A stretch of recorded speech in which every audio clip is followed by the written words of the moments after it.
Welcome to this week's episode of Campbell and Jones Meet the Monsters podcast. We chart the cinematic legacy of the classic monsters. I'm John Campbell. With me, as always, Brendan Jones. Beep. Oh, John, I don't know if you can hear that or not, but the garbage truck has come to pick up today's movie. Uh-oh. Okay. So we're still in the mid 2000s. Does it feel like we've been in 2006 for the last 4 years? Yes, sir. Yeah, I know. I'm still like, God, we're still just like mid 2000s. Yeah, I know. But we were talking about 2006's Big Bad Wolf, which is garbage. However, I will say this, and I'm not defending this movie. This movie is pure garbage. However, this is kind of what I expect like a TV monster movie to be. For the most part, there's some weird shit in here. But this is not a TV. Well, yes, it was. One thing I will say about whatever we end up, wherever we draw our line under this review, we are being unfair because I know that the version we both watched was cleaned up, was edited, and they covered over boobs and naughty words. It's the only reason, it's the only version we can get without paying for it. Is what the answer to this is. Yes, it is. I mean, let me say though, it's when I say TV, I guess maybe like cable or like straight to video. Let me say like it's not grasping beyond its reach in the same way that Curse of King Tut's Tomb. I think. Well, no, you're right. I will say this is bare bones horror. It's still really bad. I'm just saying though, it was more like, okay, this one I wasn't as mad as I was during Curse of King Tut's Tomb. No. It's true. This isn't as bad as Curse of King Tut's Tomb. No, I was more just like, okay, this one I'm more like, this is about what I expected, with a couple of things that enraged me for other reasons, because I think there's some stuff in that's just needlessly unpleasant in this movie. Oh, but weirdly, here's what I'll say. It's the only thing going for it. Or at least, sorry for the burping. This energy drink is coming back. So I think I say this movie's coming back on me. or Brendan has to get drunk to get through this. God damn it! Listen, I'm calling out all those people who made this movie. No, the thing is that it's the things that set this apart from every other werewolf or slasher movie, because this is basically a slasher movie in context and in structure. But the only thing that's setting it apart are those uncomfortable touches. I'm not saying they work. I agree. They set it apart. Yeah. They set it apart where you're sitting there going like, this is gross. Yeah. And also the fact that our werewolf talks, where you're like going, oh, that is an interesting, different take. But it's not a good movie. So unfortunately, they set it apart. Every time he talks, I was just like, oh, come on. Well, at the very first, I was like, oh, a werewolf that is sentient and talking. That's interesting. But then I realized the reason they did that was they're trying to turn him into Freddy Krueger. Yeah. Because from that point on, everything is like, ha, I'm going to make a pun. Ha ha. Yeah. And like, I don't want little pig, let me come in. Yeah. And you're like, oh, that's the thing where it's like, I don't want him to be Freddy Krueger. Yeah. It's like, oh, no. This doesn't work, but again, it's different. They are trying stuff. Like I said, that is why that is what I was leading off with. Like, it is weak praise. There is. It's just, especially after following the just ungodly checked out nature of a couple things we've watched starring Casper Van Dien. This is a movie that is at least attempting to do something. This doesn't feel as cynically made as some of the other ones, but it's still terrible. It is still absolute pure garbage is right. Yep. But it won awards. What prestigious awards did this win, pray tell? Oh wait, I gotta go to the I'm looking here myself. I gotta go to the awards section. It's in the Wikipedia. Oh wait, I got it here. It has one win on IMDb according to this. Is it World Fest Houston? Yes. World Fest Houston. Best science fiction fantasy horror film. Boy, that must have been a rough year for science fiction, fantasy, and horror. The fact that I will also say World Fest Houston is just, I mean, that's not a big thing, and that's essentially like, hey, independent filmmaker, you finished. Yeah. It's like getting the participation medal at the Special Olympics. Sorry, but yeah, it's kind of like, guys, well done, you made a movie. I mean, it really is like if that was the best of three Of that genres genre. you've mashed together, because it was best science fiction, fantasy, or horror. You're telling me there was nothing, even for World Fest Houston. Boy, that's a rough time. Rough time. And yeah, maybe 2006 was just not a banner year, but regardless, good for them. Good for Lance W. Dreesen. Well, let's talk about this. Is wrote and directed Big Bad Wolf. One of 3 movies he's credited for. One of which, his first movie, was a segment in the horror anthology film Terror Tract. Yeah. And then after this, in 2010, he directs a Dean Cain Christian family movie. So, yeah. Which this is certainly you not. take the work you can get. Yeah, you do take the work you can get is exactly right. And looks like his last writing credit was 2011's The Heart of Christmas. Okay. With Candace Cameron. Oh God, so he fell into the Christian world there. Well, you which know is interesting what? because this I'm movie surprised is they let him in aggressively after not. this one. Yeah, this is naughty. No, it's very naughty. There are some naughty things going on in Halloween Town. Well, that's the other big thing about this movie is it does feature Halloween Town leading actress Kimberly J. Brown. If you're familiar with it, which I'm not, but yeah, yes, I do realize it has its following. It has a big following. My sister literally has a signed poster from Kimberly J. Brown in her apartment because those movies were huge for her as a kid. So if you guys out there want to see a bad indie werewolf movie starring Hit Girl's older brother and the girl from Halloween Town, this is your jam. Yeah, this even if I didn't know who this woman was, this definitely reeks of like I'm a bad girl now, but also I'm such a movie bad girl where she's got a lot of eyeshadow and she wears black and has piercing, so she's bad. They did the fake pierced nose because she wasn't really going to do that, but the pinch on, she's got that. She's got dark eyeshadow, and so I don't know her from her previous or later stuff, but I know she's got a following. Mm-hmm. This you set it up last week where you said this is her, like I got to break out of the kid role kind of thing. But interesting because it reads that way so much because she is literally all in on. Yeah, I'm tough. Yeah, my mom killed herself. What else? Anytime anybody's like, what are you going to kick my ass? She's like, yeah, bring it. Bring it. I ride a motorcycle. And you don't even get it. You don't get it. I'm sorry, even with all the stuff. And, I don't think she's necessarily a bad actress per se, but she also just still kind of reads as a Disney kid. She does. She reads as a Disney kid acting out. Yeah. This is her going through her difficult adolescence. One of the interesting things about this is just structurally, this is kind of just a Disney movie with more naughty stuff in it, right? But it's still My Stepdad is a Werewolf. And literally... My Stepdad is a Werewolf. They did one that was My Stepdad is a Vampire. They literally did that on the Disney Channel around that same Halloween Town. And that's so the only way to make this even slightly edgier, they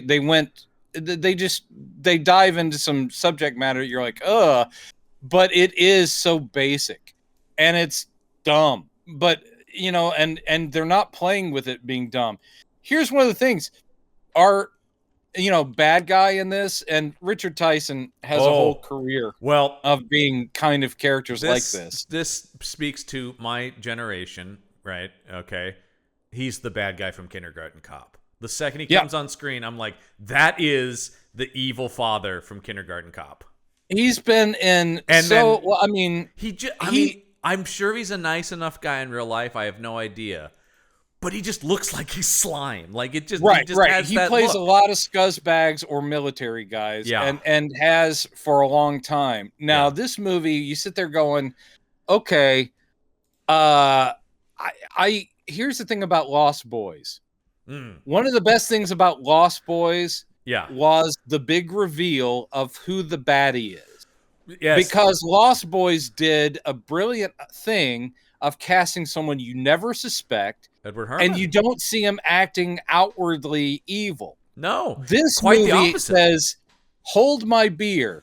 We don't have enough time or money, so there is nothing redeeming about this character from the maybe drop. the first third of the movie, I was thinking, well, it can't be him, right? Well, because you're sitting there going like, it has to be smart in that. He's Yeah. too obviously the worst human I thought it being. was going to be the uncle.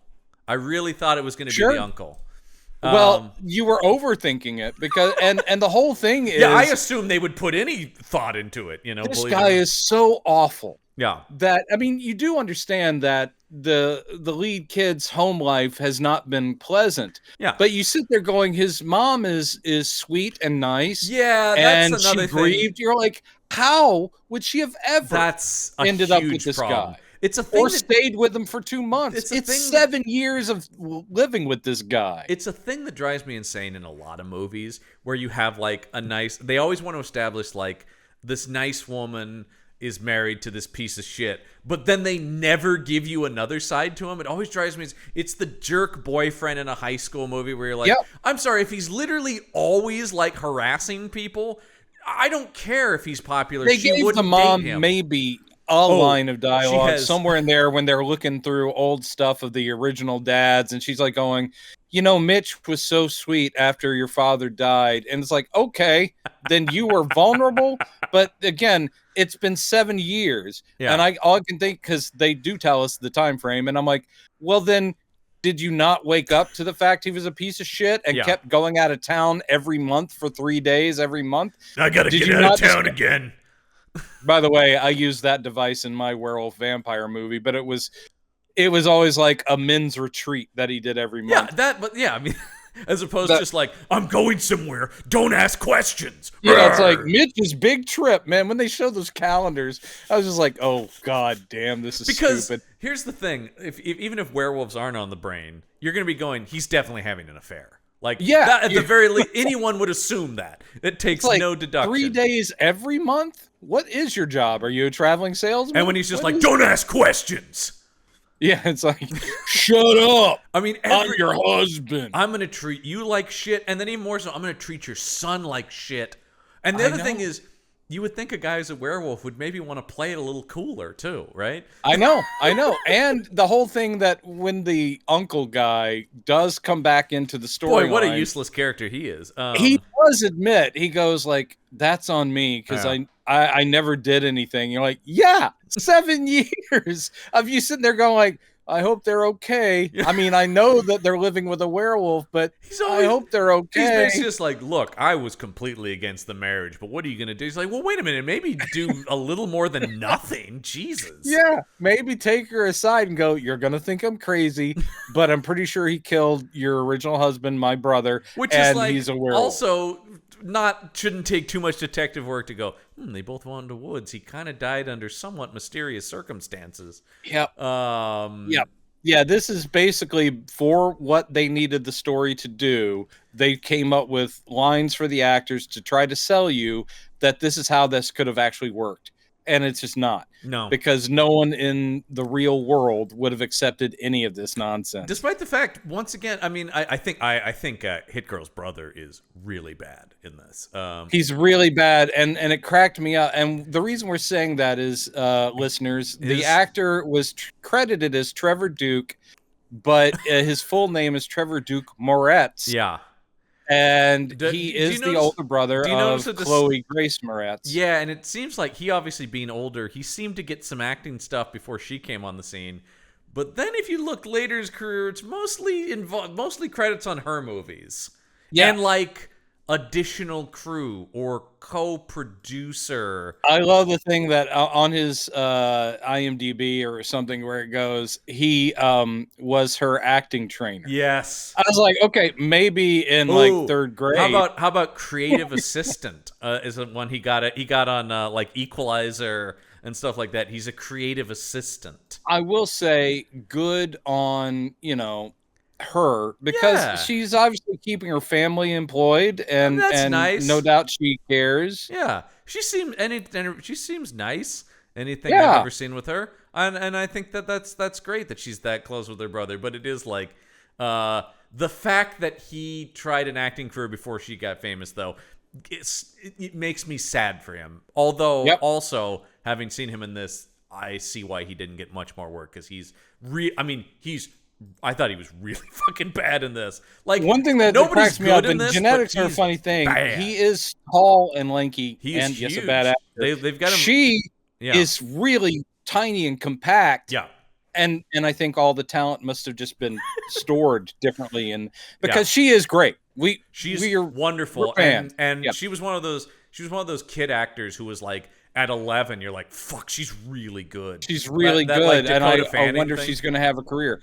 Don't worry, she did. She's doing just fine. She's great. She's doing just fine. I hope you're not worried about it. I've never seen her be bad at anything. So, really, that's absolutely correct. And it's one of those things where it's like, Kick-Ass really only works because they found her. So many kid actors would have been absolutely atrocious as Hit Girl, and she was perfection. She nailed in it that so part. hardcore. But yeah, he really stinks it up in this one. And once again, I don't think anybody is good in this, but like guys like Richard Tyson or Christopher Shire, who plays the uncle, these are like working actor. These are like workaday actors, right? These are character actors who can come in and be like, all right, this is what the project needs. Or I don't want to get to Naughton yet. That is just shameless, though, where they're just like, look, werewolf guy in movie. But I don't know if that's as shameless as naming our lead guy. I mean, not our lead guy, but our bad guy, Mitch Toblat. Toblat. What? That reminds you of something? It does, man. If only I had a mirror. No, if only I could rearrange those letters. Yeah. Oh, would I come up with Talbot? Oh, I do love Larry Talbot. I do love that is one of the pieces of trivia on IMDb. Oh, like, sure. Oh, no, and shit, what's the man. other one? That's werewolf backwards. What is they do something with that? Did they do something with werewolf backwards? I didn't pick that up. But I did see that. Did you catch that Clint Howard's character is named Fulton Chaney? Oh, God. Oh, I see it here. It's the laboratory name. The lab that did the It's DNA Wolfman is backwards. Namflo. Yeah. Namflo Laboratories. Yeah. Namflo backwards is Wolfman. And Clint Howard plays Fulton Chaney. So, Jesus. And by the way, Clint Howard, that guy doing his Clint Howard thing. Doing his Clint Howard thing. In between Ron movies, he did this. Yeah. Yeah.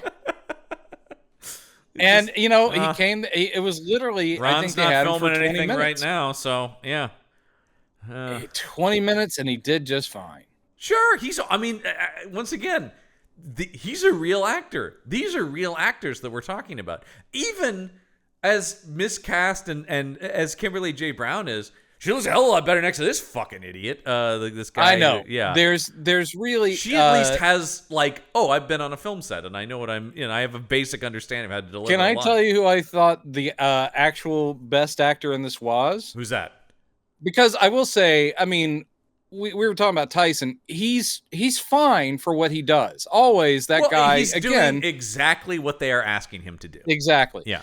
But the best actor in this dies in the first 2 minutes. I actually thought the guy playing the guide in Cameroon, he's only in there for 5 minutes. He's quite good. And then he gets killed. I was like, oh. Martin Dorsla is that actor's name. I see. Well, there you go. I was sitting there going like, oh, you're even with the terrible dialogue you have, you're engaging, and then he's killed. Sadly, he has a career full of tiny parts like hip cop in SWAT. And well, you're better than that, Martin. Yeah. Oh, wait, who could forget him as DEA agent number 1 in an episode of Snowfall?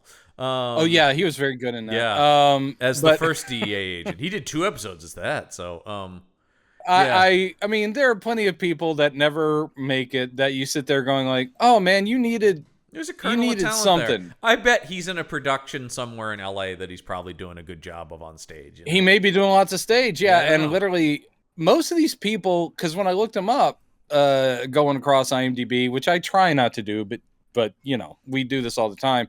I'm, I guess, pleased to note that most of these people are still working to some degree. A lot of these are just like I said, just sort of working actors. They're all. But this is not something they should be very proud of. No, and I think guys like Christopher Shire and Richard Tyson, this is just, or even Clint Howard, this is one of like several things they did that year, including a CSI, and I don't think many of them were there for the award ceremony of World Fest Houston. No, I think Lance W. Dreesen might have been there by himself. He was the only guy. Yeah. Let's dive into the plot this thing is not plot. Once again, this is pretty standard bad. Like I said, this is what I expect a low budget monster movie to be like for the most part. There are some things where you sit there going like, oh, this is happening now? Yeah. There's some things really going like, oh, does this have 20 minutes left? Well, oh, I see. Let's introduce a complete other group of kids. Where you're like going, oh my God. There are just things like that where you just go when cannon fodder shows up and you're like, oh, okay. There are things like that. And this comes up all the time on this show and other shows I've done about less than great movies where you just go like, have you seen movies? Does that happen in other films you see? Like, really, I go like, I understand you can talk about, okay, this guy's maybe not the most competent writer, but even still, like, you've watched films. That doesn't happen. I kind of respect, but they didn't do it well enough. But I kind of respect the fact that this movie, a lot of werewolf movies, and it fits the genre, are kind of mysteries. A lot of werewolf movies are who's been bitten, who has the curse, who is the actual werewolf. This movie basically says, fuck that. 15 minutes in, 20 minutes, you know exactly who the bad guy is, and the rest of the movie is literally... And I kept waiting for any... people dealing with knowing that this guy's a werewolf. I kept waiting for any turn. Like anything, because I thought like... I did go that. I'm like, there's another hour and 10 minutes in this. What's gonna what could possibly happen? My very favorite thing, which we'll get to, but I'm throwing it in here because I don't assume people are going to listen to this past, a certain moment. You don't think there's a lot of Big Bad Wolf fans out there that are going, they're finally talking about it? They make a big deal about getting those DNA results back on Uncle Mitch, not Uncle, but Mitch, who's the stepdad. Yeah, stepdad Mitch, yeah. And the uncle is the one that's sent away for those results. Yes. They do this big thing about somehow Mitch has shown up and intercepts that package that has the results. Going, that package is for me. Yeah, he's like, yeah, that's mine. Thank you. And you're like, whoa, damn, because he shot that. He got that. But literally, I've never seen a plot device get it just wiped out and turned into nothing just immediately so quickly. Get the information anyway. He walks back to his office, takes a call. The uncle who was supposed to get the results saw him walking away with them, so he goes to the office, goes in, opens the envelope anyway, takes pictures of the results, all and while leaves. Still standing in the office. No, he doesn't leave. He gets captured because he's a fucking idiot. Oh, that's right. He gets captured. He doesn't just quickly take a picture. He opens the thing up, looks at it, reads it, takes a picture, texts it to the nephew. All while still standing in the office so that the wolf can come back and punch him in the face. This movie in 2006 is basically also going like, can you believe what these handheld PDAs can do these days? There's literally a line that says that. Yeah, it's like, oh, look at this. What is it? It can take a picture and send it to somebody. The uncle literally goes, check this out, son, this new PDA. Fuck off. Come on. Just he can show him a secret message. Meet me at the hotel and bring your girlfriend. Look at this. And then he pulls out the antenna and then he pulls out the little stylus. Oh my God. All right. So yes, we do start in Africa and definitely not Canada. Cameroon. It's definitely not Canada. No. Did they shoot? This had to have been shot in Canada. No. It's all California. It is California. It just feels. I looked that up because when I saw that it had won World Fest Houston. Yeah, you wanted to see if it was a Houston movie? I was like, did they shoot it anywhere in Texas? No, this is all Simi Valley, out in California. This movie just feels Canadian to me. It has a sort of bland any town thing to it. You're like, okay, thanks, Canada. So we've got who we will come to discover is the main character's father out here, and he's hunting with the guide. Yes, Kenge, I guess is that character's name. Who I like. Yeah. And they start to hear, whoa, they're going through and they're like, oh, treacherous terrain, and we're hunting dangerous game. And then they hear over the walkie-talkies that they're talking to the rest of the hunting group over. They hear growling and people screaming, going, "Oh God, it's coming! No!" And they're like, "Uh-oh." And so of course they're like, "Oh, that was Mitch. Mitch is or no, maybe Mitch wasn't being attacked, but Mitch is on this thing because he's obviously the werewolf." Right off the bat, it's not even a spoiler. Right. Literally, if you look they're at by the way, if you look at the IMDb, Richard Tyson is credited as Mitchell Toblat / Beast. Oh, okay, good. So even the IMDb is like, there's no need to hide that. There's no need to hide it. He's your guy. So, oh no, the other, because they've split up on I will say this, big game hunting in Africa already makes the main characters douches. So it's hard. That's the other thing too. Yeah, you're just like, well, wait, even the father was, because they go, the father, he loved hunting. He was it's like, well, then you're whenever garbage. I hear about big game hunters, if you could hear about them getting killed by a lion, so you're like, well, fuck around and find out, right? Like, yeah, and you're like going, yay, lion. Yeah. But so it's like, oh no, and what is it? What do you think got him? And the guy goes, I don't know what that was, but we're the ones being hunted now. And they're like, oh no. And then this might be the fastest descent into a predator situation I've ever seen. Oh, yes. Because the guide is yanked out into the trees. And so now the white guy is like, oh no, I'm all alone. I'm in Africa and I don't even have a black guy to help me. That's exactly it. And then he gets attacked and by something big and furry, and it rips his leg off. Oh, I do like the wolf holding the severed leg. Got it. Nom nom. Jesus. And what I did not know is that later this character might say num num. He might actually say num num. He doesn't talk here in this flashback. He does not talk. No, but they have to hold on to that. Hold back, everybody. They hold back also, at least at this point, in showing us the makeup clearly. We will talk about the makeup. Now is not the time. Because they don't. At this point, there's something furry and dark. We will talk about the makeup, but not right now. Why wasn't that the tagline, by the way? There's something furry and dark out there. There's something furry and dark. It might be your stepdad. Wait, I didn't read the two taglines. Hold on, here they are. Oh, I'm glad there were some though. First off, this ain't no fairy tale. Oh, it's Big Bad Wolf. I get it. Ha ha. Yeah. And then how about where man ends, evil begins? That's weak, but it does apply to the thing. Yeah.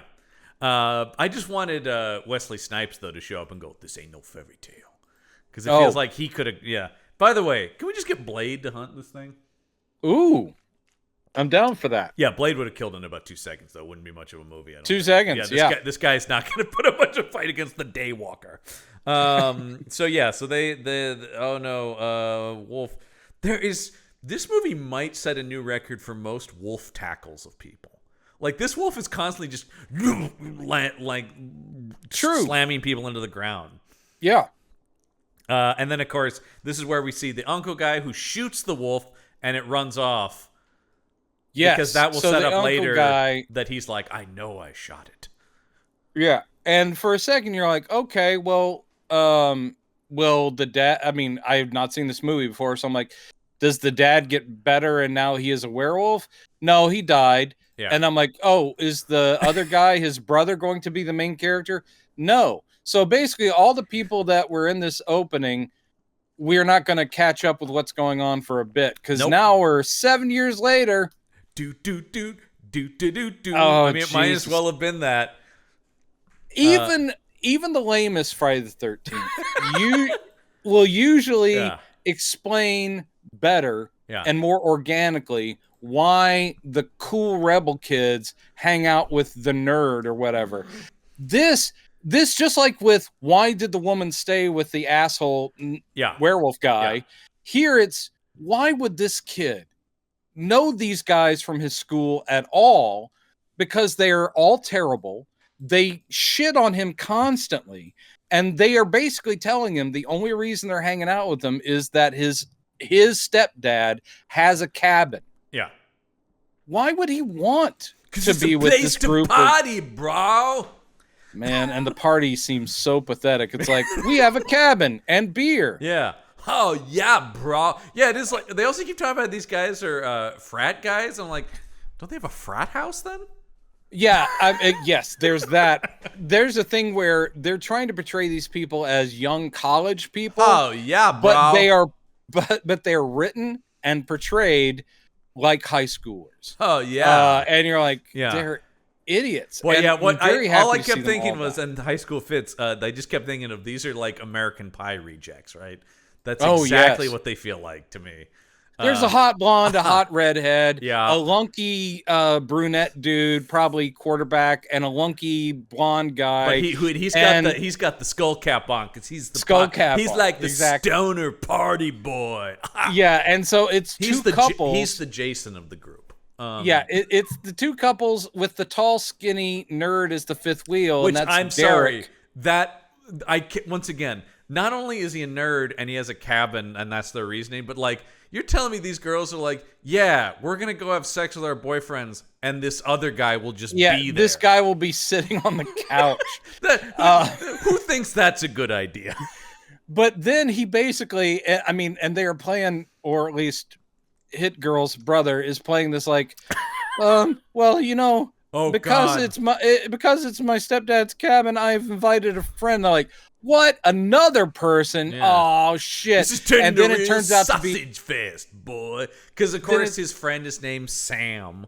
Sam, right? Yeah. And it turns out to be Trouble Girl on a motorcycle. Oh no! And they're all like, the women in the group, or the young ladies, they're like, oh my god, it's a girl. I never would have called that. Yeah. Like, oh man, she rides up on a motorcycle and it's the classic take the helmet off, shake out the hair. Why, it's a gal, man. It's a gal. She's got ratted hair and way too much eyeshadow and piercings. She still looks really like a nice girl. Like, yes. And they're like, oh, I guess that's the kind of girl that the nerd would end up with. Once again, she looks exactly like what she is, which is like a girl cast normally is the nice girl trying so hard to play bad. She is reaching for Eliza Dushku and falling a little short. That's exactly what I guarantee you. The script described this character as an Eliza Dushku type, sort of like Faith, yes, you know. This was, and Eliza Dushku is not Faith in real life, but she tapped into something where she could be that character. Well, and she's more natural with it. She's got there's just it's a thing. A natural edge. Yeah. She has a natural edge. Dushku's from Boston. I think that sort of adds to some of that. And just her facial features as well. Like there is a thing. Right. There's sort of these undefinable qualities. Kimberly J. Brown just has a nice face. She looks like the nice. I mean, she's pretty and like, but in a way that's like, yeah, this actually she would be the girl that the nerd would have a crush on who lives next door. Yes, but she looks like that girl if her parents got divorced and she's going through something. She's going through something. She doesn't sell any of this organically, but she's trying. I think she's at least got more chops than this main guy because she's done stuff. But I also like I'm supposed to like her, but she's shitty to the sorority girls before they're shitty to her even. Yeah, and she's proactively dumping and like, maybe I think I'm supposed to think they're bitches, but I'm like, I kind of don't like her because she's needlessly antagonistic from moment one. I'll say this script does a good job of making you not really care about anybody. I think because you're right. You look for redeeming qualities in any of them. You know what? All you can say about the girl is our main character Sam is that she seems to be capable. Yeah, but that's again that's more told to us than we see. She works as a mechanic in a garage. Right. She's covered in grease, man. No, the only character I liked is Clint Howard. Good. You like Clint? Yeah. I liked the guide. Yeah. And we're both shit out of luck. Yeah, I know. But Clint Howard is the only one who's like barely. It's two sentences. I so really it's not was just like, and he probably got paid more than anyone else. You know what I thought was a real missed opportunity, or maybe he was like, I can't do that. I would have loved David Naughton as the sheriff who shows up for one scene had walked out holding a Dr. Pepper can. I would have loved that. That would have been I'm great. A pepper. You're a pepper. Well, hey man, be a pepper. If we're just gonna jam him in here because he was in American Werewolf in London, let's just reference everything in his career. You know why not? Yes. Let's find a way to work in that Seinfeld episode he did. It's like What about that report? And he just looks at the camera and goes, I'm making it. Yeah. And this time in life, I'm taking it. Yeah, man, come on. That can't cost too much to clear, right? Oh, Jesus Christ. So movie. they're ready to party. Everybody's ready to party. So, but we're going out to the cabin. But first, he's got to swipe the key to the cabin, though. Yes, he does, because he makes it very clear. Guys, my stepfather never lets any of us go to the cabin. No. And if he catches the fact that we've gone to the cabin, we're in for it, especially me. And of course the bros are like, fuck that, who cares? And based on what we see of the stepfather, he means a physical beating, right? Like, the movie doesn't want to go there, which is weird because it goes to so many other horrible places. It goes to some very other places. This guy is definitely abusing both the mother and the son. Yeah, he's probably beating that lady because she goes, he's really mostly sweet when he's not drinking. And then you go, well, he's been drinking every scene in this movie and being angry drunk. So when is he sweet? And that's another thing when you talk about the lack of mystery. The other thing that a lot of werewolf movies do is have like a tortured guy who's reasonably a good person wrestling with the beast inside. Right. But here's a movie where he's a piece of shit regardless of if he's a werewolf. He gets like a line where he's trying to explain what it's like having the curse. Yeah. And there is the slightest thing where he goes, and I have to fight it every day because it's not just under a full moon. And he goes, but when it takes over, he goes, I like it. And you're like going, okay, so you were born to be a werewolf because you're basically it's just an excuse for him to like throw any kind of subtlety to the way, and he's like, now I can just be evil 24/7 like I want to 24/7. This is what I like to be. Because the only time we see him fighting the transformation is just as a means of hiding it, not that he's actually right. He's always just like, oh, don't reveal I'm a werewolf. By the way, I like the efficiency, especially probably financial efficiency, of any time he starts to wolf out somewhere during daylight or in public, it's always the same forearm that starts to kind of like starts. It always starts there. So it's him grabbing at the same forearm. I'm like, damn. So werewolfism. That's right. I said werewolfism, not lycanthropy. Yeah. But apparently it always starts in the left forearm. Yeah. It starts in the left. Is that where he got bit? Is that like the source of it then? You know. I'm giving this movie too much credit John, by adding you gave it way too much credit because they don't address that at all. That would have been, you know what though? One scene that could have showed the faded scar on that arm and I would have been like, yeah, fine. But no. Are you going to give this film any credit for working in a Wolverine reference? Normally I would, but no. Okay, we'll get to that too. But anyway, here he does have the key to the cabin duplicated. And then he has to make sure the original key gets back on his stepfather's keychain. When he walks in to the parents' bedroom and he's packing for his trip, he's clearly interrupted like a John Cassavetes movie because there is such tension in there, and the mother's like sitting on the bed with her head down, and the stepdad's angrily packing, and there's just this like, hi guys. He really is squeaky voice teen from The Simpsons. Like this, he really is. Most of his dialogue is delivered that way, and even when he comes into his own as being like a tough guy, not at least. I'm going to fight back. Yeah. It just doesn't sell because he's like going, I'm tired. We're getting out. I'm sick of the way you've been treating my mom and me. Acting skills aside, this guy's presence just isn't very good. Though, if you're going to cast a tweety, reedy nerd, I got to say, I can see why you would go with this guy. By the way, if you go to his IMDb, they list his salary for this movie, which was $250,000. Way too much to pay this guy. Dude, I sign me up. I will play this character. I also like that his the IMDb lists trademarks for actors, and his trademark is listed as his towering height. Like his sister's is her. I don't know what the opposite of towering would be, but tininess. Yeah. But like we were saying, like tiny, compact girl who could kick ass because she's like, spry and it's sort of that like that gymnast kind of build. The other thing is like, he's listed as 6'4", but he doesn't read as towering. Like you said, he reads as reedy, which I don't necessarily think of as towering or like imposing. He's like awkwardly tall. Yeah. And there's no muscle on him whatsoever. Yeah. But so God bless. they're driving out and they're like, oh man, we don't know where we're going. Where are we supposed to turn, brah? And then they go, hey, I bet this old guy over here with the broken down truck could help us. And why, it's our old friend Clint Howard. There he is. And he's playing a very mild version of like Crazy George. Yeah. You know, You're it's all the gonna guy die is like out there. Yeah, is like thanks for the help with his truck because of course Kimberly J. Sam's like Brown- I can work that out. Because you first have a scene where the douchey frat guys are like, maybe it's a carburetor, bro.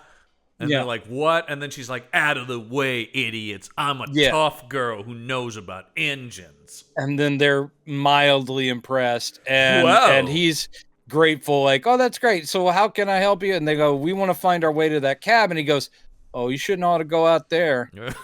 I mean, it's like the mild warning, like, you really don't want to go out there. But if you, but if you insist on it, here's how you get there.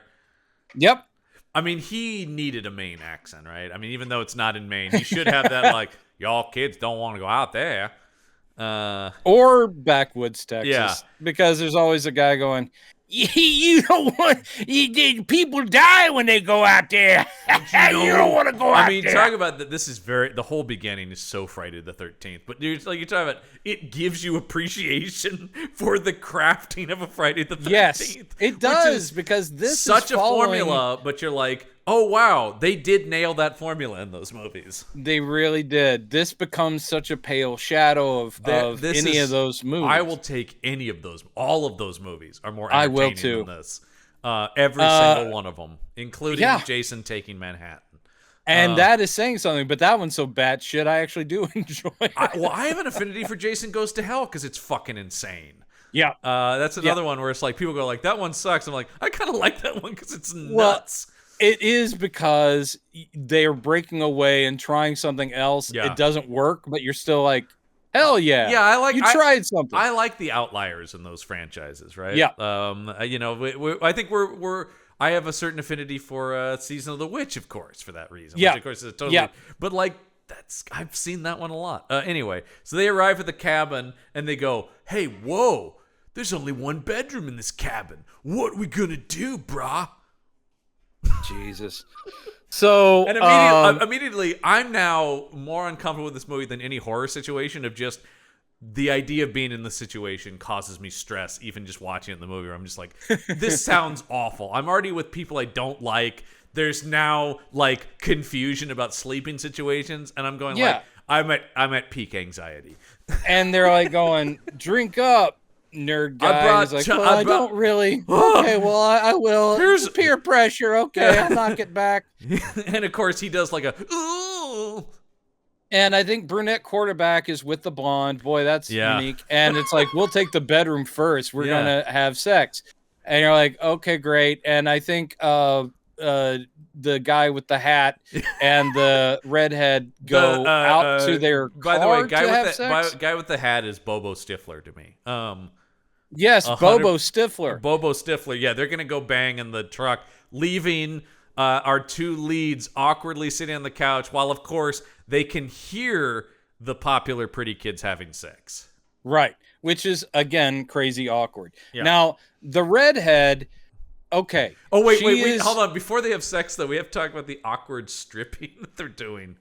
Oh, that's why I said it's like, what was this weekend gonna be? Because they're just sitting on the couch. Yeah. They're now tipsy. Yeah. And the two hotties are just kind of languidly dancing, and they're like, haha, that looks great, here's money, haha. They're putting like dollar bills, which is just, but they're not really stripping, they're just kind of dancing around awkwardly, and dancing. Then it's like they don't know.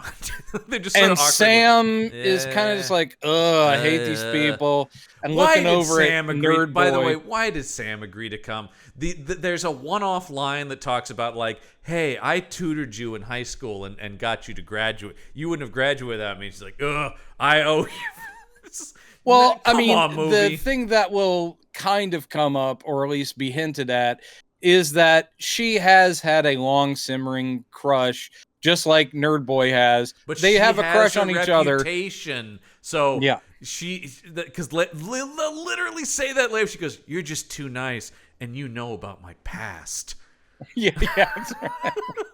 Which we find out involves a suicidal mom, and yeah, and you're I guess maybe she. Oh God! And you're just and like, they did apparently hook up at some point because she goes something like, "I like you the most out of all the boys I've slept with." Yeah, that's and he's like, yeah. "Oh, okay." No, and he goes. That's a terrible character building piece of dialogue. It's a joke because he goes, "Me too," and she goes, "You like me more than all the boys you've slept with?" She got him. Oh, you got me, Sam. But then it's so weird. So if this is the thing that like they throw this line in, but then later they're like real awkward around each other in a way that's like, I don't think like these they've two never had even sex. kissed before. Yeah, I know. When he kisses her, it's like, and it's going like, wait, I thought this because I go, didn't earlier they say they had sex? Yeah, but also and then this it guy becomes weirdly high school. Like, I kind of like you, and I kind of want to kiss you. But you're Is just that going okay? like, so then it makes me go like, well, how the hell did they end up having sex ever at any point? If I would sort of suggest that the people writing this didn't care. The people. This is an auteur, my friend. Right, the person. This was a singular vision. But I'm trying to get to the redhead. The redhead. Okay. The redhead. I mean, none of these people matter because they're going to be killed within the next 5 minutes. I know. Which means they'll have been in the movie for 10 minutes. And that was another thing where I go like, well, what else is going to happen in this movie? Because I assumed this was going to just be a Friday the 13th thing, and it would be them out in the woods the whole movie. Right. No. This is the first wave of people getting killed. She's an actress named Robin Sidney. The only reason I'm bringing up Robin Sidney is I do know that name. What else she's cult to the nth degree. Yes. She's been naked a million times in movies, and by the way, she's naked in this one. We just didn't see it. Yeah, there's a lot more that we missed language-wise and I read nudity-wise. the content description. I don't think we missed a ton plot-wise. No, not really. Yeah. But there's implications. There's a couple of muted. The werewolf words. will say something, and you're like, "What?" Yeah. And you'll find out. Oh, in the uncut version, he actually rips that guy's dick off, and we didn't see that. Yeah, it's implied. You see him reach low, and we have. Interesting. I was gonna say, have we seen her? No, we haven't seen her in anything. We haven't seen her in anything, but I have seen her because she's been all over a lot of those terrible full moon features kinds of things, like the Ginger Dead Man. Yeah, I see she's in a few of those. Yeah. How about Evil Bong 666? She has been basically, I guess, a standard in whatever Charles Band. Couple of puppet masters on this list. Yeah, I saw her in an actual indie movie called Garden Party years ago, which isn't great, but has a interesting young cast for its day. Oh, and I don't think I ever saw this, but now I look at this poster. Right. It's got Green Arrow's sister from Arrow. Right. Yeah. I think that may be the first thing I ever saw her in. And it's Fiona Dorff's in that movie. I like her quite a bit. Yeah. So there you go. Yeah. But Robin Sidney was in that, and I remember going, "Hey, she's attractive," and that was when I looked her up and found that she had done nothing with junk. That movie apparently was the film debut of Jennifer Lawrence, Garden Party. Yes. So there you go. Though she doesn't have a huge part in it. No, I mean, if it's literally the first thing she was ever in. So, but anyway, so she shows up, and again, she's not a great actress, and it doesn't matter because she was hired to go out into that truck, have fake sex, and then get torn apart by a werewolf. Oh God, it's the most like the jerking of the truck back and forth is so just like and just like the whole thing is that Sam is like, I can't stand listening to those guys have sex in that room, so now I'm going into a back part of the cabin, and now I'm looking out of the window at the truck where I now have to hear those two having sex. Yep, and werewolf is he shows up. He does, because then they hear screams outside. Yeah. Oh no. And once again, it's not scary. It's funny when Stoner guy, when Bobo Stifler and the red-haired girl are walking out of the truck, and she's suddenly just tackled from off screen by her werewolf. That's a comedy beat to me. It is kind of, yeah. When it's just like wham, like that. It's not scary. It's just, and so he's ripping her apart, and so then Bobo Stifler starts running towards the cabin. He's like, "Yo, open the door, man! Oh no!" And he doesn't make it either. No, he gets halfway in before the werewolf grabs him, and so he's getting ripped up in front of everybody else who's screaming. And then one of my favorite lines is from a quarterback guy when you just go, because the blonde is screaming, he just goes, "Shut up and put some clothes on." Yeah, she's in a towel, and he's like, "Shut up and put some clothes on." All right, we're clearly dealing with a werewolf here, so just shut up and let's figure. It's just like but that's way also, too calm. That's also an excuse for her to go back into the bedroom where the werewolf breaks in, rapes her. That's right. Yeah, I don't need. And once again, you talk about it's something we haven't seen, but I didn't want, which is a sexual predator werewolf. That is, like I said, I'm not saying this is what you just said. It's not something that we needed. It is something to set it apart. This werewolf is human-brained for the most part. Yeah. And not only does he tear people apart, he's a horny fuck. And apparently pretty pedophilic. At least he likes younger women. Yeah. So he's not just going to eat you. He also rapes. And you're like, ugh. That's like something from one of those Spanish werewolf movies, like one of those Paul Naschy werewolf movies where you're like, this is gross and uncomfortable, but at least it's something different, huh? But one of the big problems with that is not just is that just distasteful, but it's distasteful because the movie also kind of wants to have a little bit of that Dimension Scream tone, and you're supposed to laugh at stuff, and then you're like, no, you can't. Like it's if you're gonna have a werewolf that's raping people, this needs to be a really dark movie. Yeah, like you need to treat that. I mean, I still don't want to see it, but I'm talking about because it's just a classic tonal miscalculation by a horror director, which we've seen a lot. And there's a. You're like, God, that's so unpleasant. There's a line that the nerd has later where it's like, yeah, well, not only were our friends killed, but he also raped and he tore that other guy's dick off. He kind of just states it. He also tore that guy's dick off. Is that they do a little bit of service because the only two survivors are Sam and the nerd. Yeah, because after he rapes, once again, no one is running away. Like you can't just. I mean, this is a horrible statement.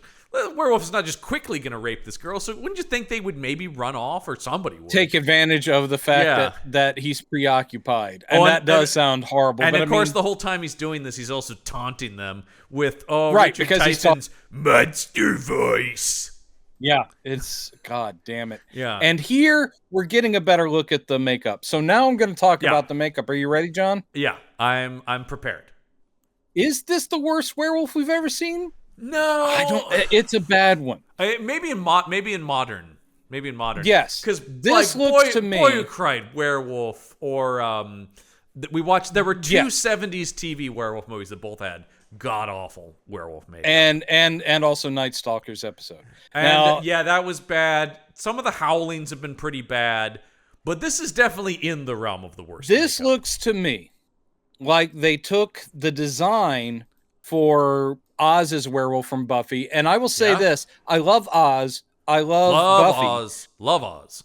That was not a great werewolf design, and they kept tweaking it over the years to try to make it better, but it was never really good. Anyway, regardless, it's like they shot it better than this, though. They shot it better. Absolutely. That was the thing about the Buffy directors and stuff. They knew not to linger. Right. And also, weirdly. They did better with the face. Now, here it's like they took that design, and then they also found the leftover costumes from Masters of the Universe, the Beastman version that they had of Beastman in the movie. Yeah. Combined I've seen it a them. few times. Yeah, I know what you're talking about. Yeah, combined them and then said, what are we going to do for the face? I got it. Yeah. So they did a bad meltdown of a latex Halloween werewolf mask and just glued it on the face. So that's one take on it. Yeah. Here's another take. They took, I'm going to say conservatively, 300 long-haired gray cats, put them in a studio apartment for about 5 months. Yeah. Made sure they were fed, whatever. Then let them out. Yeah. Came in with a Swiffer. Yeah. swift up all of that stray gray long hair cat hair. Yeah. And then they just glued those Swiffer pads onto a man. Yep. That would. And then also said, the hair needs something. Let's go get an old disco afro wig. God, it is. And put that on there. This is just it's terrible. There's a lot going on here, and it's all bad. And anytime they show his ears, I was like, don't. Because you guys didn't think that through. They look like carrots sticking up out of the... That's the biggest thing to me. We've seen a lot of bad makeup, but most directors are smart enough to try to hide it, right? But because this guy's going to talk, they have to literally like put the camera on him while he's going, guess who's here? Well, of course, because it's the big bad wolf. How many times did he do little pig, little pig? He did all that. Like, I'm gonna blow your house down because of the title. Look, there's one real quick look. It's very much like in a Wayne's World where the aside where the head whips around and the camera's on him. Yeah. So he whips around and goes, "Cause of the title." That's the name of the movie. Sadly, he doesn't. I wish. But it is very self-aware. Like I'm being Freddy. I'm commenting on stuff like, I'm going to get me a fresh piece of that teenage girl. And you're like, oh, stop. Except for, actually, weirdly, Freddy was more respectful than this.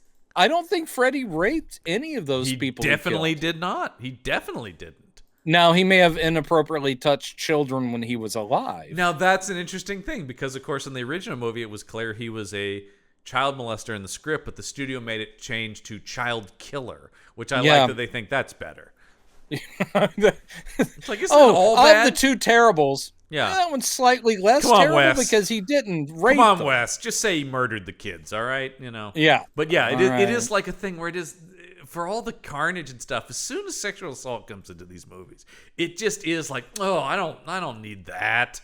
Unless they make it such an essential part of the story that, and as you said, then it becomes a much darker... Yeah. Treat it with a weight and severity. But yes, I really think that's very tough in a fucking werewolf movie, right? Like, so he gets his dick ripped off, as we talked about. The jock guy. The jock guy. Yeah, ripped right off. And even in the TV cut, I got the idea.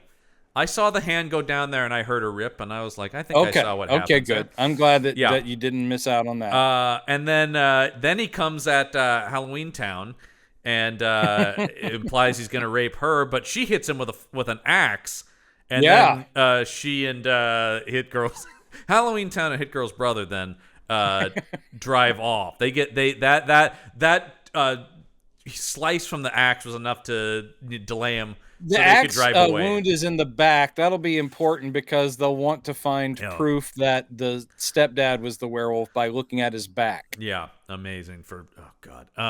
So they're doing real detective work, the kind of detective work that Kyle MacLachlan and Laura Dern did in Blue Velvet.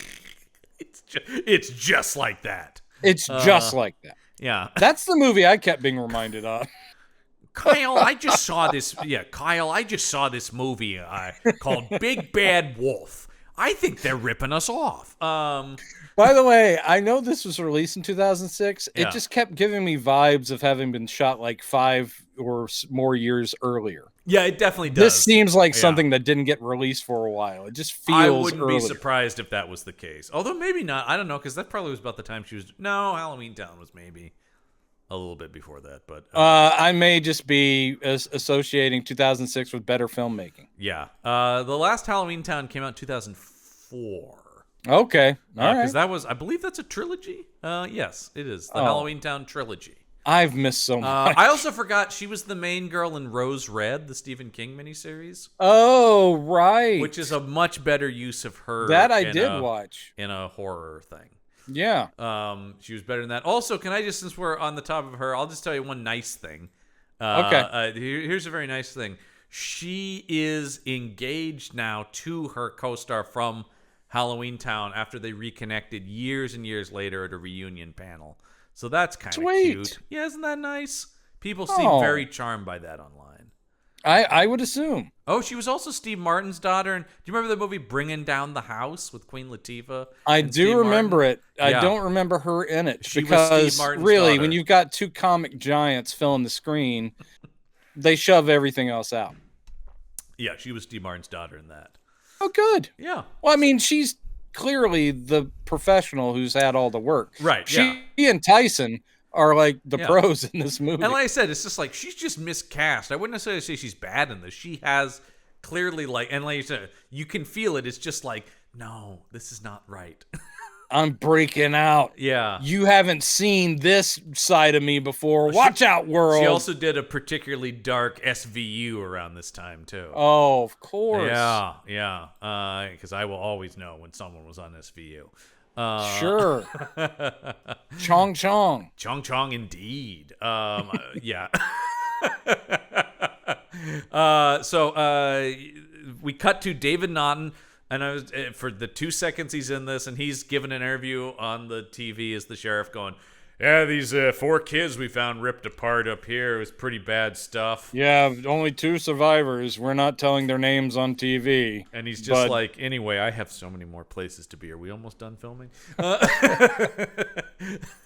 I mean, yeah. Oh, how the mighty have fallen here. Well, the thing is that I will say, it's a real crapshoot, Hollywood. And boy, again, hot take. Yeah, I know. Yeah. But you can be someone who is in an iconic film. It's playing the lead of an iconic film, and then your career can just kind of evaporate. It can happen. The thing that's crazy is, once again, we talked about this way back when we watched that movie, and every time I watch that movie, he's so good in it, and I am always baffled by why didn't he become? He's really, really good in that movie. He's really good, but he's bolstered by every single thing else, like but amazing co-stars, amazing writing, amazing directing. But it's and I understand the biggest like secret there is that movie wasn't successful on its initial thing. So that's true. It has gained a much bigger following. So that is the baffling thing to me, looking back on that as a classic. But in the moment, I don't think that got him a lot of heat from that. No, that's true. Because it's like pretty quickly after that, he's back on the Love Boat. And I think his next big movie was Hot Dog the Movie. So, you know. Oh, boy. Yeah. So, I mean, that was a lead part. That was a lead part. But I think that's another thing, too, that can happen is sometimes people can get some clout from something good and then make a bad follow-up choice that is and he certainly has not want for roles by any stretch of the imagination. No. It's not like he ended up on food stamps. He's been in much more legitimate. He did do that Seinfeld I mentioned. You know, and it's like every now and then people remember, like, oh, he's good and an iconic face from like the 70s. Yeah. Let's give him a part, and course, then he'll do fine. You know, but still dines out on the American Werewolf in London, and there is a much better cameo use of him in a role like this in the Psych episode. That's a werewolf episode. That's right, because that show was made by a bunch of nerds who gave him something good to do. Yes. So yeah, the parents. I love the stepdad and the mother show up to pick up their kid at the police station and go, yeah, "Gee, really sorry your friends all got torn apart." Yeah. The thing I like about the efficiency of a movie this short and cheap is that they give a little bit of attention to these kids would be traumatized. Yeah. But then almost immediately, the next time Nerd Boy and Sam hang out, they're just kind of like chuckling and ribbing each other. Like, and then there's, like, oh yeah, those guys died. Oh, you remember that time it's literally we didn't really know him that well. Yeah, did you think we were going to grieve for a long time or sit there and have nightmares? In fact, we actually kind of hated him. Yeah, actually, there is a nightmare sequence. I should take that back. He does have nightmares. Yeah, but it's still him in his house and his mom being killed in the nightmare. It has nothing to do with the people who died. No, fuck them. But immediately, and I have this in my notes here, like Halloween Town goes, we can't deny it. That was a werewolf. And it was definitely your stepdad. And this is like 20 minutes into the movie. You're just like, nope, mystery solved. No, I know. That's why I was sitting there going like, wow, they're not playing by those tropes. They're like, no, it's not a big mystery. And she just kind of goes, that was a werewolf. And he's like, I don't know. It was dark. And she's like, it was a werewolf. Yeah. And come on, it had to be your stepdad because he's a piece of shit. It was his cabin. And his whereabouts, I think she also said something like about his whereabouts were unknown during those events. Yeah, it's like, so you need to find out once again in my where head, he was. I'm going, okay, it can't be the stepdad at this point then. No, because it's so fucking in your face. Yeah. And then she is basically going like, you need to check out his back and see if that axe wound I gave him is there. And he's like going, well, I don't often shower with my stepdad. Well, yeah, because he goes, how am I supposed to see him with his shirt off? She goes, I don't know, in the shower. Which is like, all right, that's a dumb thing for her to say. It's a dumb thing for her to say, but talk about indications where this movie might be taking us down some uncomfortable things. It's like, well, you're going to have to get your stepdad's shirt off. Yeah. We're going to escalate from you've got to get your stepdad's shirt off to I guess I'm going to have to blow your stepdad. Oh, sorry, spoiler alert. Couldn't believe they went down that road. They so went down that road and it's so gross. I mean, I guess once werewolf rape was on the table, that's not a hard jump to make to that then. Jesus Christ. That is the case because there is the attempt. Nerd Boy does the sneak in while stepdad's asleep using the night vision on his camcorder. Oh, but he doesn't record. A camera with night vision. Yeah, I know, this is so 2006. And he pulls the guy's shirt up a little bit while he's asleep. There is no wound, so he's like, "Huh, all right." And he gets out of there. Stepdad's does wake up, but he was able to get back to his room and pretend to be asleep. All right, okay. So because there's no wound, they're like, we still got to figure it out. And that's when, because this is where we're opening the door to uncomfortable subject matter. Mm-hmm. Then it's like, oh, he works out in the yard. Yeah. So. Oh, he's the classic suburban dad lifting weights in his open garage, baby. Yeah, yeah, and then he's pulling a spacey from American I was about Beauty. to say we suddenly get some voiceover from him. And actually, while he masturbates in the shower. And anyway, actually, then when things get sexy between him and a teen girl, it really is American Beauty. This is American Beauty with yak hair glued on it. And what Sam Mendes. I have one note to you about where were the werewolves in American Beauty? Where were the werewolves in American Beauty? Look, that was the only thing that was missing. It's a great movie and all, but I just think it could have been even better with werewolves. American Beauty had a reedy nerd with a camera. Oh, Wes Bentley somewhere just got a shiver up his spine because you compared him to all of this. Sorry to evoke that. That'd be great if he was filming his stepdad turning into a werewolf and he's like, it's the most beautiful thing I've ever seen. Look at this. But anyway, so in order to because he tells the girl, I didn't record it, so there's no evidence. Yeah. And she's like, well, God damn it, we still need to get his shirt off. Going like, so we should just drop it though, because he probably didn't have one. Yeah, and she's like, no, hold on, I've got an idea. Yeah. And the idea, which is gross for her to have, but also gross the way he reacts, is to go out while the guy's weightlifting and go, man, you look sore. Do you need a back rub? Yeah. So a teenage girl has a asking line about, I'm learning to become a massage therapist. Yes. Which I guess is to somehow mildly desexualize it. Nice try. Yeah, and this guy lights up because we can tell already that he's had thoughts already, and he's like, sure, all right. I am a noted rapist, so I guess, Jesus Christ. So she starts massaging his shoulders, trying to feel, and he's like, hey, what are you trying to do back there? She's like, oh, sorry. Well, because at a certain point she stops massaging him and is just lifting his shirt, and like, look, she does a really bad job of this.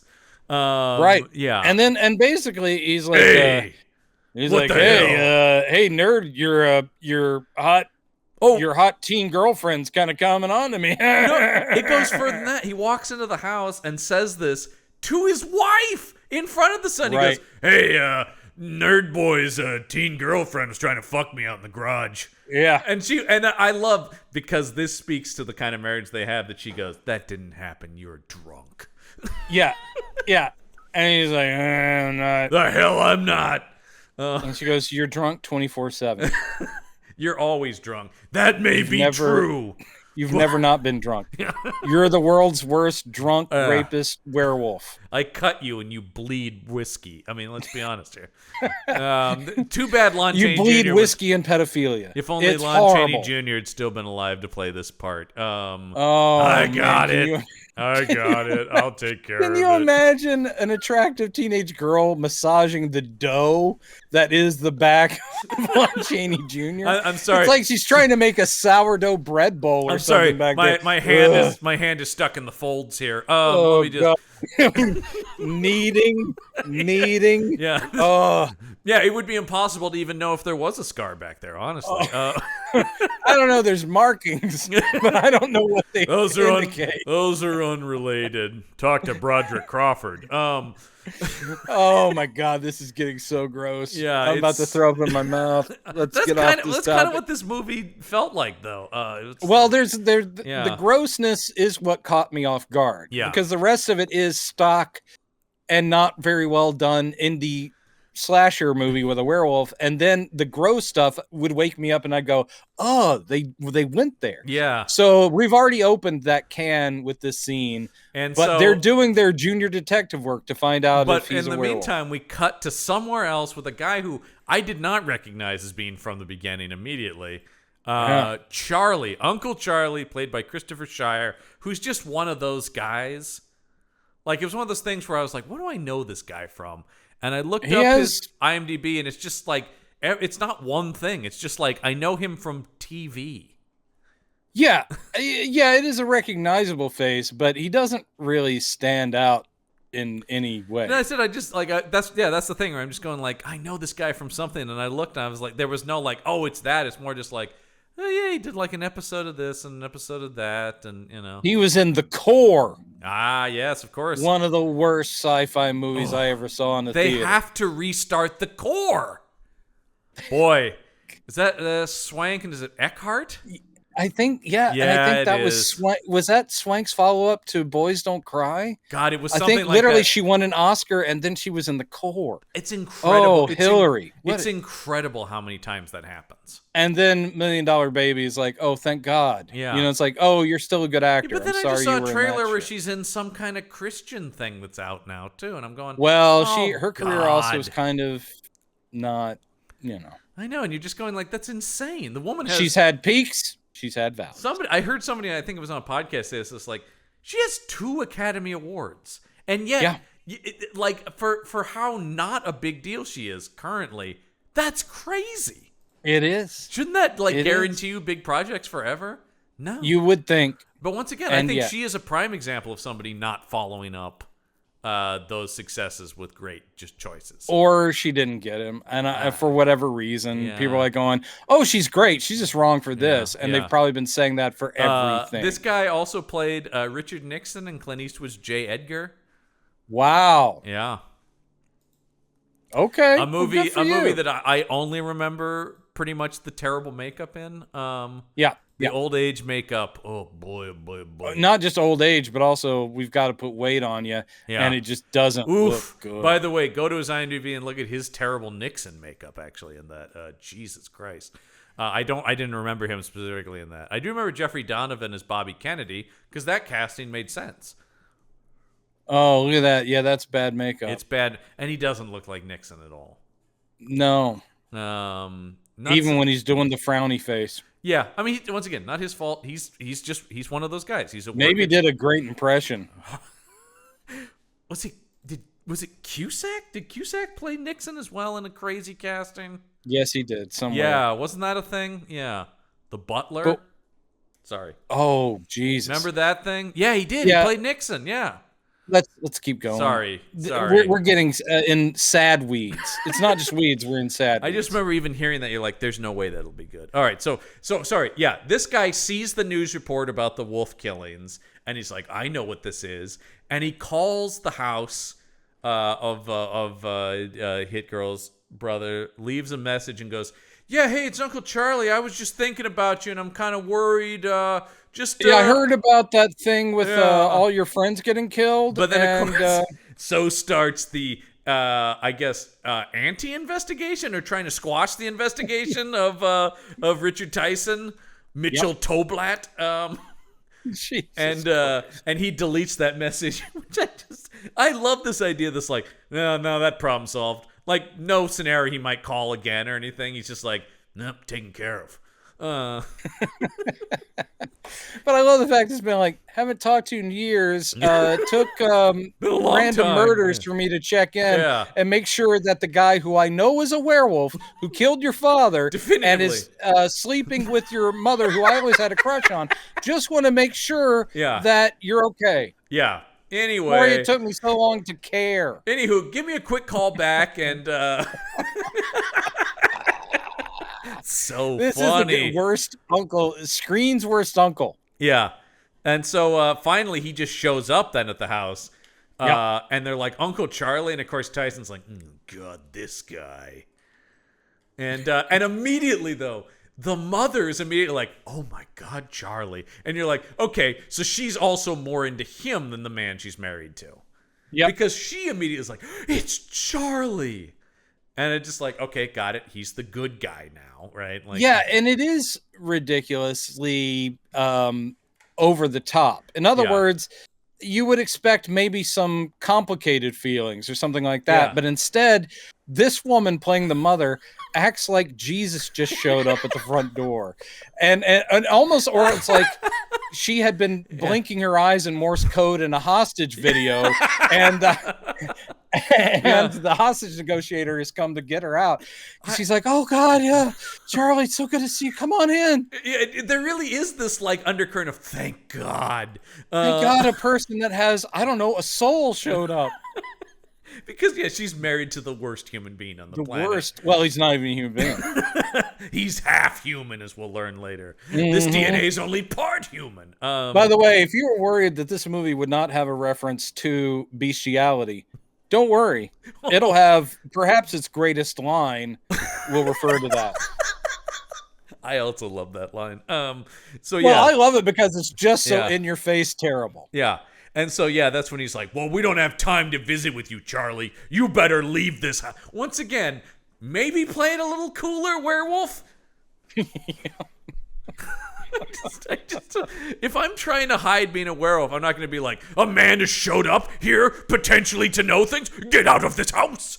And so this is where he goes, I just want to show my nephew here my sweet new PDA. Here it is. There you go. It says, meet me at my hotel later. Yeah, and bring Sam. Yeah, I know about her, too. I guess all that was in the news report. And then it's the same. This is the kind of movie we're dealing with. He walks off screen, and then literally in the same shot, on screen comes, I guess they're in college, right? So, college news reporter character. Oh my God. Suddenly, the guys who didn't get parts in Freaks and Geeks show up.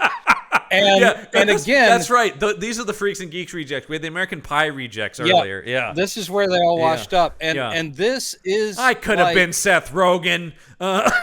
No, these guys are more like that could have been a Martin Starr, yeah. Yeah, either this is what's the guy, Sam Sam Levine.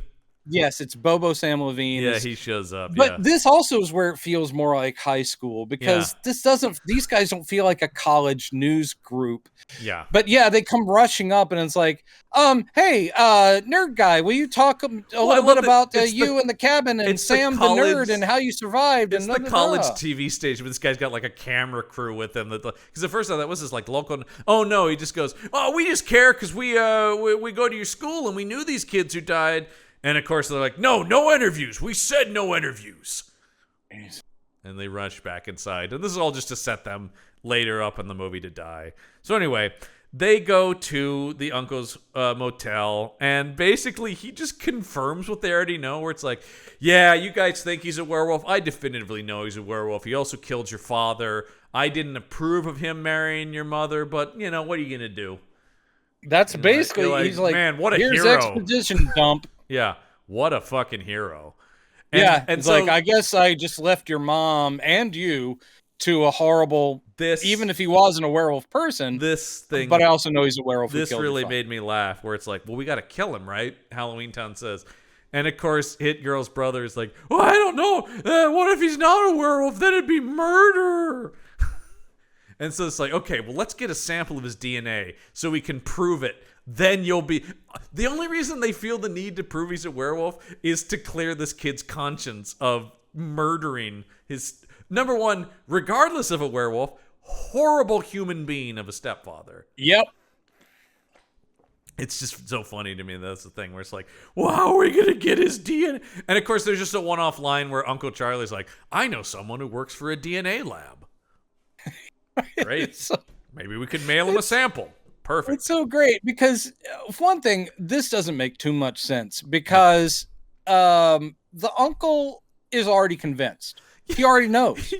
Because he says the thing about your father died. He was killed by a beast. I shot the beast. Later, I saw Mitch with the same wound. Yeah, and that's a classic. That goes back to actual historical accounts. Of course, you got to take that with a big grain of salt. But historical werewolf accounts from like the 17th historical accounts of werewolves. Yes. But yes. Okay, but it's a classic where it's like, how did they know? Oh, yeah. Because we had wounded it, and this guy in the village had the same wound. We've seen that in plenty of werewolf movies at this point. So, but basically, it is a dumb thing where you're like, oh, okay, they're going to get DNA. Yeah. Plus, what is that lab going to do? Send something back going, wow, that guy's a werewolf. I mean, they kind of do, right? They kind of do. They're like, the sample was mixed up. There was a mix of animal DNA in there, and sorry, so it's inconclusive. Wow, that was a great thing to hinge a plot on. They send Halloween Town in to get hair off of his hairbrush. Right. Okay. Now we're getting to something. But the thing is, this gets somewhere gross for no reason because she does find hair on the hairbrush, but she drops it. Well, it's also dumb because there are 24 hours in a day. All right, that's good. Hang on, I got to write that down. All right, okay. There are plenty of times where Sam or Nerd, who it would make more sense since Nerd Guy lives in that house. Yes, I know. Why did they send her in to do this? But also, there are plenty of times when Mitch is not at home. Because he doesn't stay at home all the time. Maybe those 3 days every month where he disappears. They have her go into the bedroom. Yeah. And literally, he's only 8 feet away in the bathroom, like brushing his teeth. Well, and she sneaks. Yeah. She grabs the hairbrush, it drops, and then he, of course, hears it because it's 2 feet away. But I like when they have to have a confrontation. She tells Nerd Kid to stall him at one point. And he's just like, do you think, well, maybe you shouldn't. And he's like, what?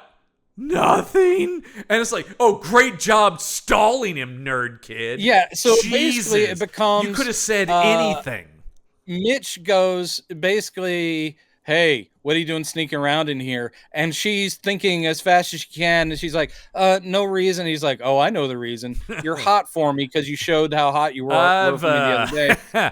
I've run into this on more than one occasion. Yeah. And then she has to, at least you don't have to lie, little lady. She decides to roll with it. And she's like, yeah, you got me, man. I am hot for you. So then he pushes her up against the door. They kiss.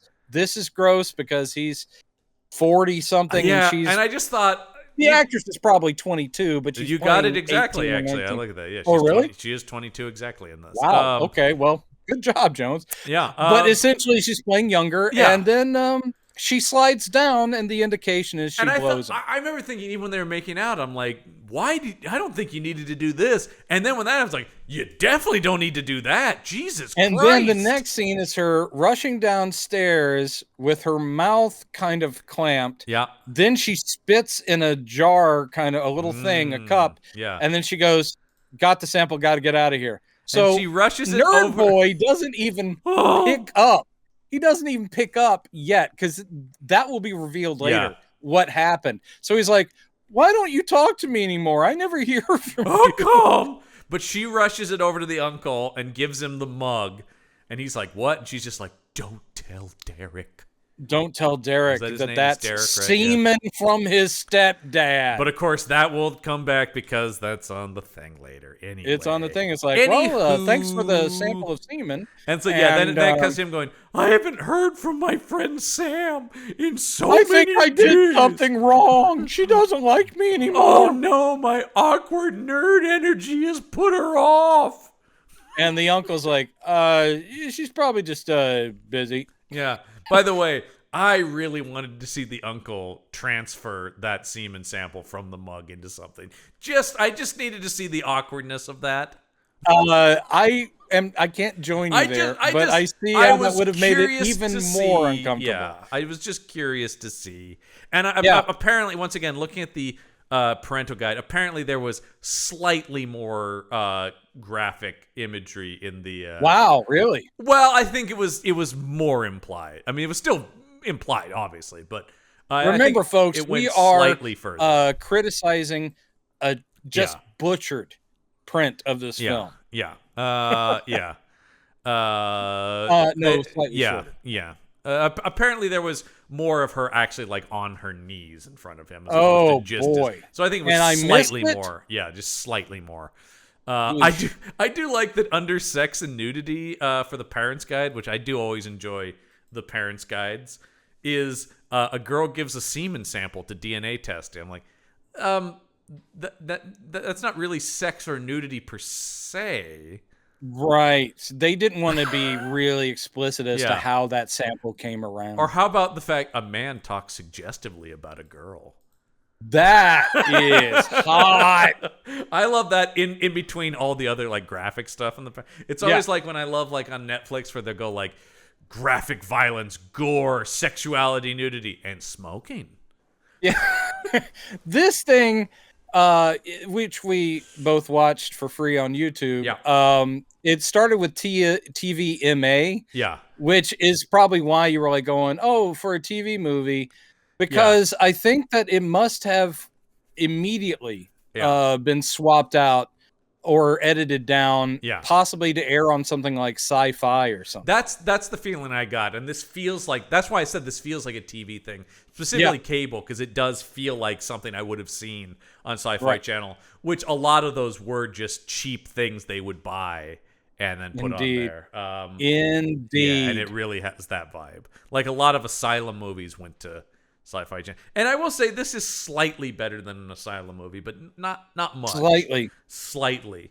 And that I mean, look, judging this, there are many reasons that something like Curse of King Tut or King Tut's Tomb is worse, and one of them is the fact that there was money there. Right. There is a cast of names and Russell McKay, an actual director, but somehow they turn out something even worse than this. It also sets out to present itself as having an epic scale on some level. This I accept as an indie film. Yeah. This I sit there going this tries to keep it still is overreaching, but it mostly keeps its ambitions within its grasp. Right, and it doesn't, like Asylum is cynical. Yeah. It is on purpose. I think this guy crap. This guy is trying to make a good twist on the werewolf, and he's failing. Yeah, because I don't think he's just not a good filmmaker. But it doesn't feel cynical. Yeah, it doesn't feel cynical. So that's why this one I'll give slightly more credit than something that had that kind of a backing. That's the thing is like that's why it doesn't fill me with rage like some of the stuff. No, this doesn't. This makes me a little bit sad. Yeah, you just go like, man. You just go like, I see what you're trying to do, dude, but you don't have it. You ain't got it. Yeah. Okay, so the uncle and Hit Girl's brother covertly meet, and he's like, yeah, I'm expecting to get the samples back soon. And then I love this because they're the only two people in this park, except for the stepdad, who's like hiding behind a wall, overhearing all this.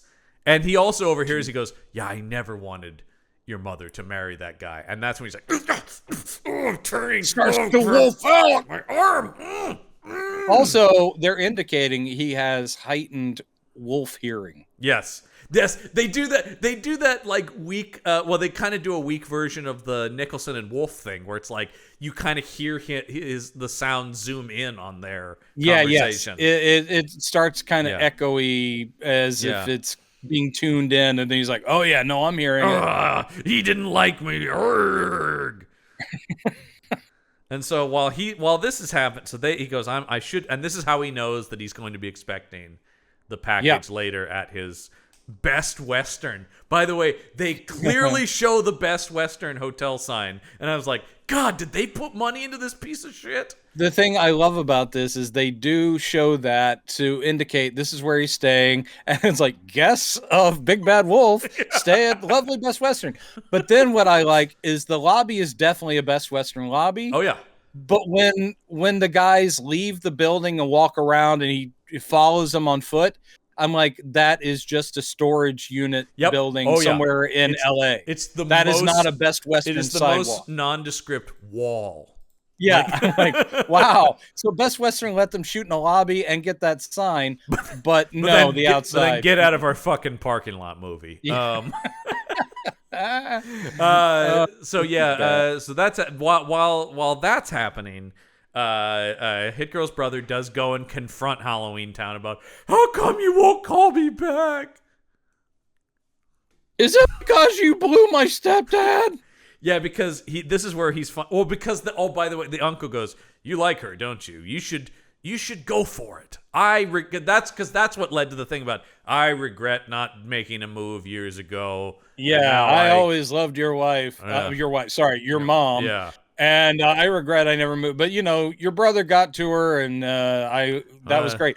But basically, this is the reason he never married. He never got over not getting... He is the worst. Sad. God, that's sad. He's the saddest hero, and he's also not the hero because he didn't do anything. No, and he's about to die, which is great. And he's about to die. The only thing he did was suggest... Basically, his point in the story is to show up and go, hey, you were speculating that your stepdad was a werewolf that killed your friends? He is, and he killed your father. Yeah. And also to facilitate getting DNA results back. That is the whole point this guy has in the movie. And then to go for it. So he does kiss Halloween Town. And then, oh boy, maybe the worst possible thing I feel like you could say after he kisses her, and then she kisses him back a little bit, but then pulls away. And then he goes, what? Did I do something wrong? And you're like, oh, God. And that's another thing where I'm like, I'm sorry. I meant to believe these two had sex at some point. Yes, what did that look like? I'm supposed to believe these people are in college because, again, this sounds like something a high school sophomore said. Did I do it wrong? Did I not put my lips right? Yeah, I remember being 14 and having that same concern. Like that was how does it work? But yeah, he's like 20 and he's going, I don't know what to do with my hands. It is just like, come on, man. It is like, I'm sorry, whoever wrote this scene, I guess is the same guy, needed to talk to the guy who wrote the scene earlier where they slept together. Because that doesn't add up. But she's just like, no, it's not that. It's just, and this is basically where she's just like, it's just, I'm a bad girl and you're a nice boy. And also, and he goes, that's a kiss of death, being the nice guy. and which I'm just like, then I'm like, okay, fuck this kid. Now he's turning into the classic, so I'm nice, huh? No girl wants to sleep with a nice guy. Fucking incels. Absolutely. He immediately runs out of there and makes a live stream on his YouTube after this. This is why all women are out to get us. Yeah, that's right, man. Girls just want chads.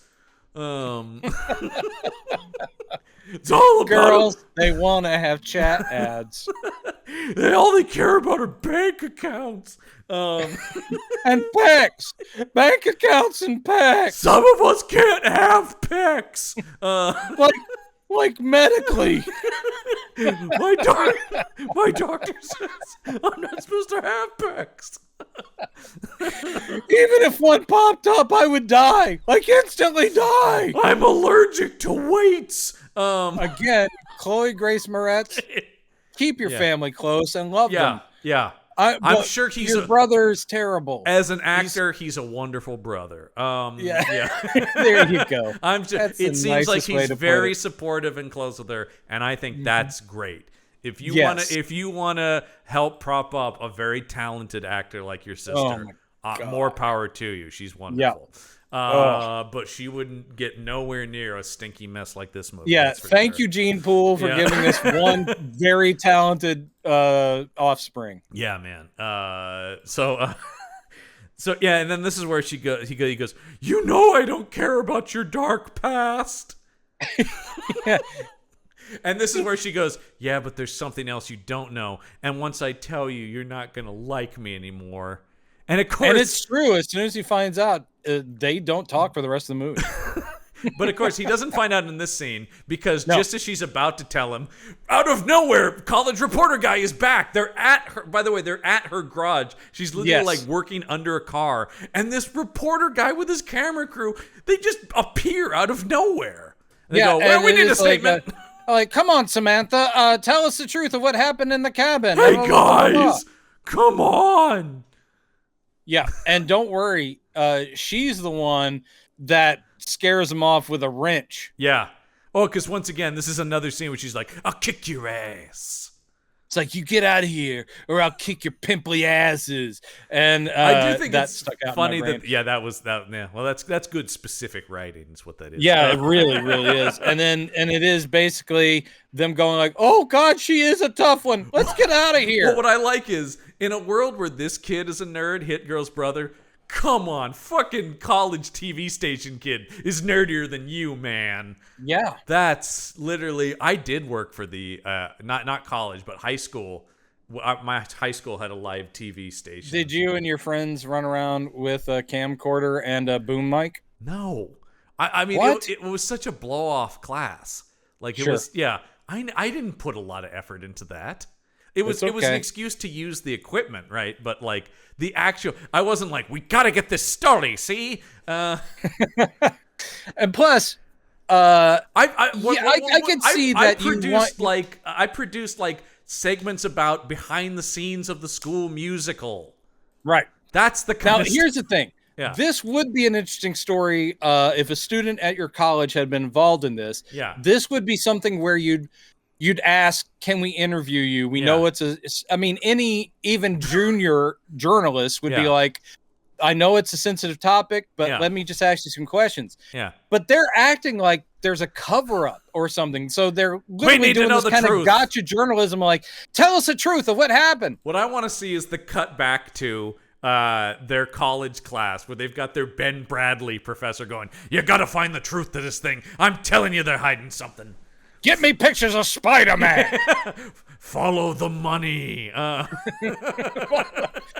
The money of the four horny kids that were slaughtered. That's right. Okay. All I'm saying is somebody's profiting from those deaths. I know it. What?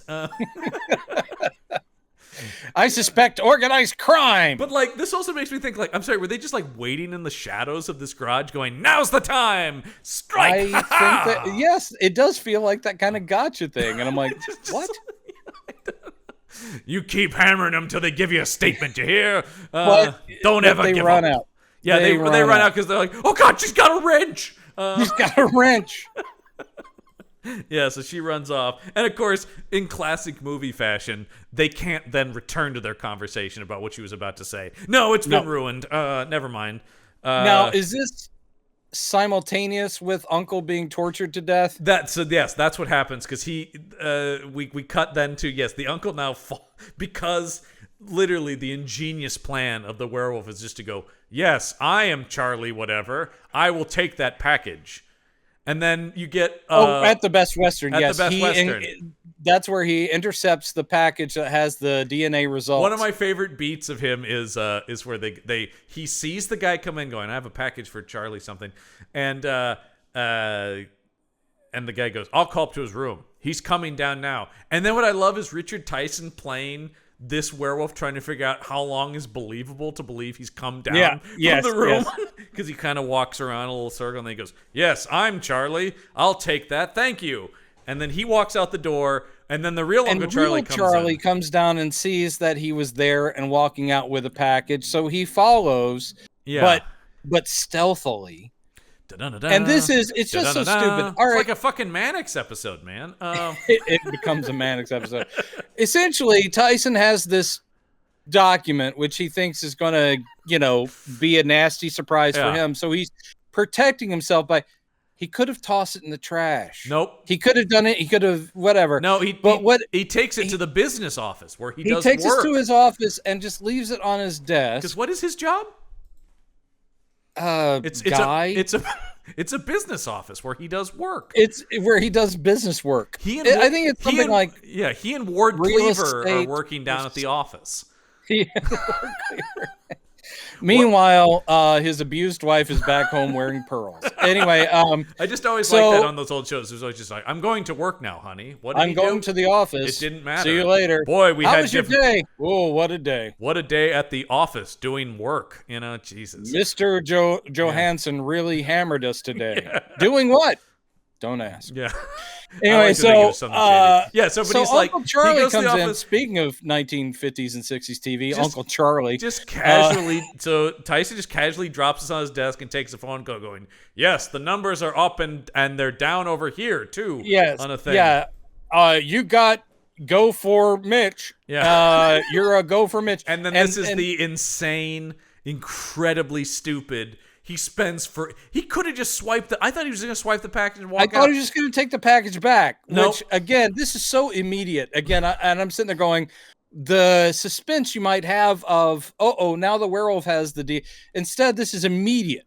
So Charlie opens the package and looks like, make sure, Mitch is still on the phone call. So he takes out his PDA and takes little pictures of each. And then I thought, okay, now get out of there. Nope. Now he has to email them to his. I'm like, why are you still standing here? Yeah, you can email and walk, buddy.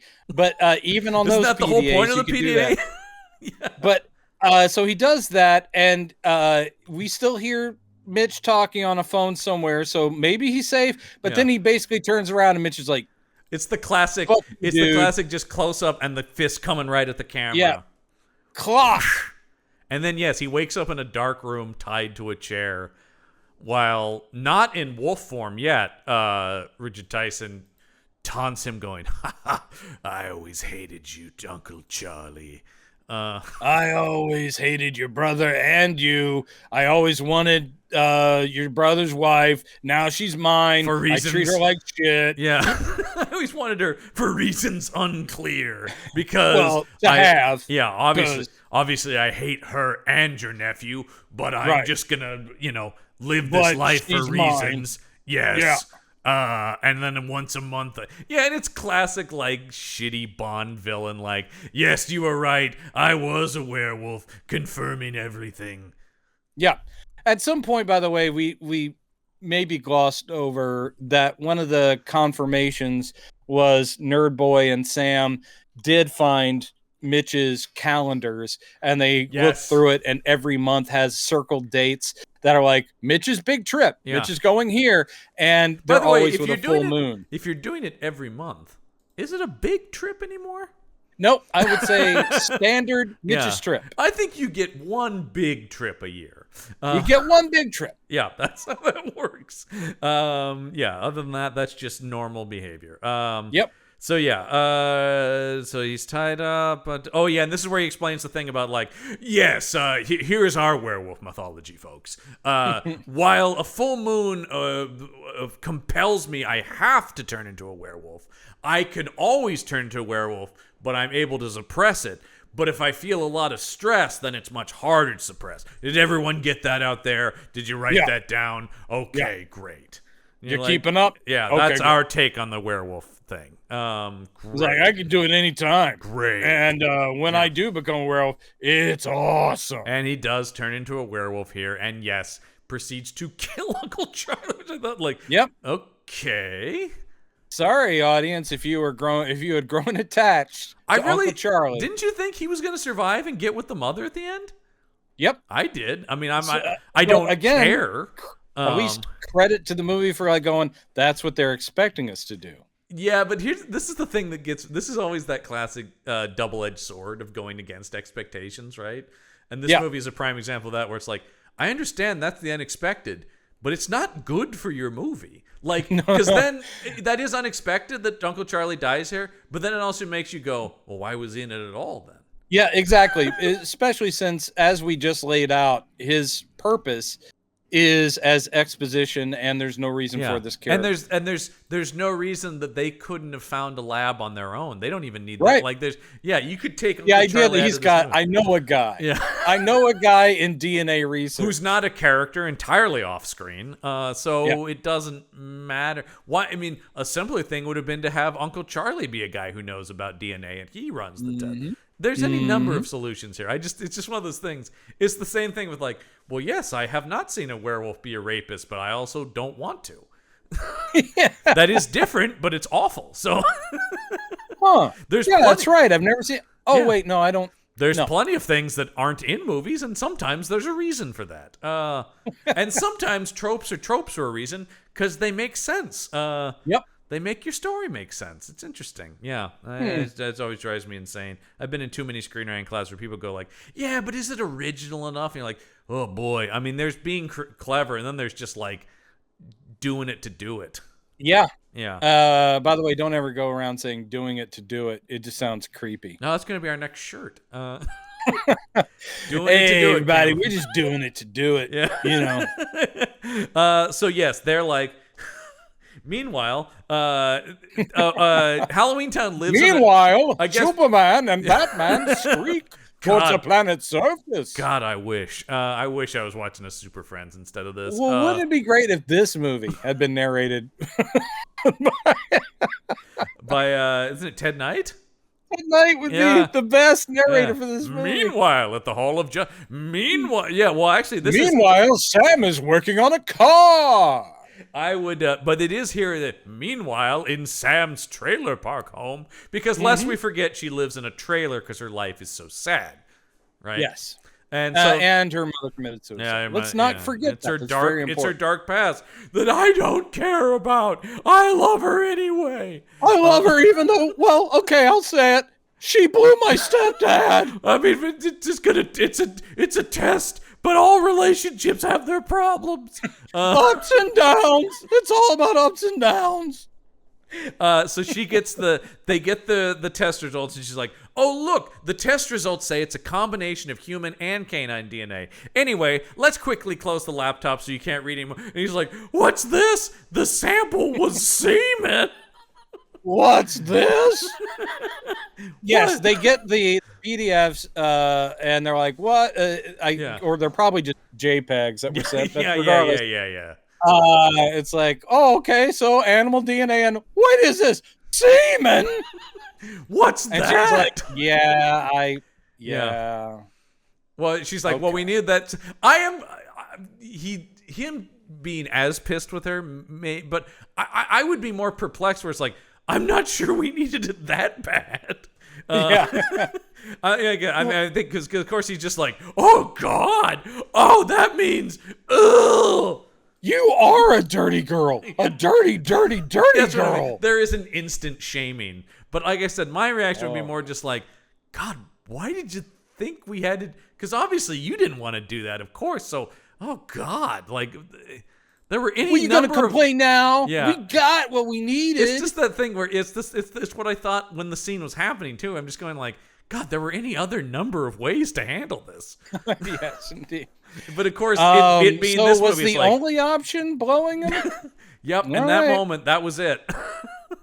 I'm gonna have to take your word on that. Yeah. Okay, we could have just waited. Never mind.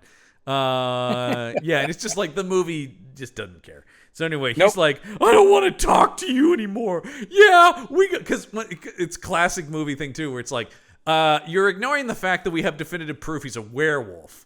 Right. That doesn't matter anymore. Who even cares? Again, the thing that blows me away is the whole subplot of let's get a DNA sample, get it to the labs. The labs won't know what it is anyway because they don't have proof of werewolves. Yeah, this was best case that they were going to get was like, well, this seems to be a combination of DNA. Right, and that raises already convinced. So none of this was necessary. It's just to pad the movie out to 95 To pad minutes. the movie out and to give us another death scene of Uncle Charlie. Because, oh God, R.I.P. Uncle Charlie. He tries to call Uncle Charlie, but he hears Uncle Charlie's phone ringing in the stepdad's room. Yeah. Oh no! Plus, why would stepdad have kept the phone? Was there a reason? Not that I know of. Nope. Yep. Okay. No, all right. Yep. Moving on. So it's just dumb writing. Okay. In the parlance of shout out to the Now Playing movie review podcast, as they always say when that happens, and this stem from the reviews of the Transformers movies. Roll out, Brendan. Roll out. Anytime there's a logic problem on that show, they just go, no, roll out. Roll out. Yeah. Okay. All right. Roll out. Yeah. No, there's no reason to get into that conversation. So. Okay, got it. Roll out. So he's like, what are you doing with Uncle Charlie's phone? And I do love Tyson does try to go, what do you mean? That's my phone. He's like, it's obviously not. And then immediately he's just like, no, you're right. Yeah, I'm a fucking werewolf. I mean, I do respect that they're like, no, there's not going to be any dancing around. It's like, all right, you got me. Yeah, totally. I am a werewolf. And so now he's taking the approach of like, I'm a werewolf. What you gonna do about it? What you gonna do about it? Well, I'm coming for you, much more powerful adult man who is also a supernatural being. You're gonna pay for being a werewolf. You're gonna wish you'd never tangled with me. Reading nerd Actually, kid. what he does is, out of nowhere, not established, he goes over to like the bedstand and just pulls out a gun. He pulls out a gun. Yeah. And then he's just like, and then of course you gotta love, once again, Tyson is a pro. He's doing exactly what they want to do because he's like, ain't no silver bullets in that thing, son. Yeah. And then he goes, what if I shoot you in the head? And I love Tyson. Honestly, like, I've never tried that. I actually don't know what would happen in that scenario. And he goes, you're a monster. And this isn't a great line, but it's at least a line I was like, okay, I like this. Because it goes, you're just a monster. And Tyson goes, is a lion a monster? Is a bear? I'm like, oh, okay, I get it. He's like, I'm an animal. That's like, and I can't be judged by your morality. That like has the scent of a good werewolf line. It is hinting at intelligence. Yeah, you're like, I could imagine a good werewolf movie using that line. But I also love his immediate turn on like, hey man, I told you not to go to that cabin, and you brought me victims. So if you really think about it, you killed those people. He does victim blame. He goes, look, man, I don't go around eating people all the time, and the whole reason I go out of town is so I don't end up eating your mom and you. That's why you don't go to the cabin. But here's the thing, once again, about this guy. He's such a psychopath. I don't believe he would hide away from society. Probably not. I like that would be an altruistic. That's what Oz does. Once again, like you're just going like, no, I think chain this guy me would up, just put me in the cage. Yeah, right. But this guy is just a scumbag, regardless of werewolfery. So it doesn't work. You're just a scumbag. You trash. You get me? You trash. So holding him at gunpoint, he's like, "Mom, we have to go now." Mm-hmm. And so he's like. He gets his mind. By the way, his mom is just like, okay, and then he's like, well, I think what I love is the mom is totally just reading this as, oh, the day has finally come, and either he hit him or something. But yes, let's go. Yeah. But yeah, she immediately goes, all right, we're leaving the house. And he goes, I want you to go to Aunt Susan's or whatever. I don't remember what it was, but she's like, yeah, but it's that's like, 4 don't go hours to the away. place. Go to the place that's 4 hours away. And she's like, why? He's like, just do it. Trust your reedy, nerdy son. That scene is a perfect example of him trying to have some force and just not. You have to trust me. I'm taking care of business. TCB, just like Elvis. You know I've always idolized Elvis. Thank you very much. Oh boy. The idea that this guy would be using Elvis catchphrases. This guy, nerdy, reedy teen has left the building. I did hear it. It came down to Hit Girl's brother or Austin Butler. It was damn close. That's all I'm saying. Yeah, it really was. I'm like, all right, we'll go with Austin Butler. Because we all know he's really put the work in on that accent. We all know Elvis was a squeaky-voiced, awkwardly tall man with blonde hair. We know that. That was the real Elvis, folks. That's what he was hiding from you. Could I just do one more song for my mama? Well, okay, E, if you want to do it. I really do. Now I really want somebody to use AI or something to put him in those scenes. Squeaky voice teen in every Elvis biopic would be great. Yeah. I love Swap you, Priscilla. Out every actor. Yeah. You're my girl. All right. So, of course, that's karate, man. One thing, you gotta know two things. Number one, I'm the king. And number two is, look out, man. Watch out. Here it comes. Oh, jeez. That's called karate. Yeah, even I think I miscast. Jesus God, we've gone on a tangent. Well, all right. So of we're course, getting close. We're getting close to the end of this. We are getting close thing. because now that the mom has gone away, stepdad goes and kidnaps Halloween Town at her, and of course has to give him a call. Why? Here's okay. What was this kid's next step? What was Nerdy Kid's next step? Because it's stepdad who escalates this by going like, all right, obviously what I have to do now is set up a final confrontation between us. Because he calls him, he's like, I've got your girl. But Meet me it's at so the cabin. automatic, it's so quick that you sit there going like, I don't think that guy even had a chance to start thinking, all right, mom's out of the way. Now what am I going to do? Yeah. But stepdad just steps in and goes, no, I'm moving this plot along. And here's the thing. You want to throw down with me? I've got your girlfriend at the cabin. Come out and play. Yeah, because it's like, okay, this kid is going to go what? Tell the cops that his stepdad's a werewolf? No, I think he was going to try and take him down himself somehow. Yeah, but like that probably would have been, but he's just like, well, this conflict's inevitable, so let's just do it. One thing we didn't see was him melting down silverware and turning it into bullets. Oh, what you've got to love, though, is that when he goes to Halloween Town's trailer, he finds a knife that says sterling silver.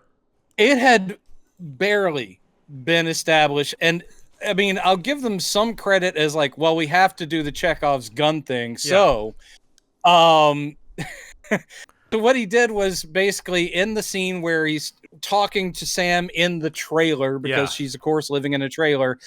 She's like, oh, I kept a lot of my dad's stuff. You kept a lot of your mom's after she killed herself? Yeah, this is all my mom's stuff. I haven't really gone through it. Right. And they do kind of go through like, oh, look at all this silverware. Yeah.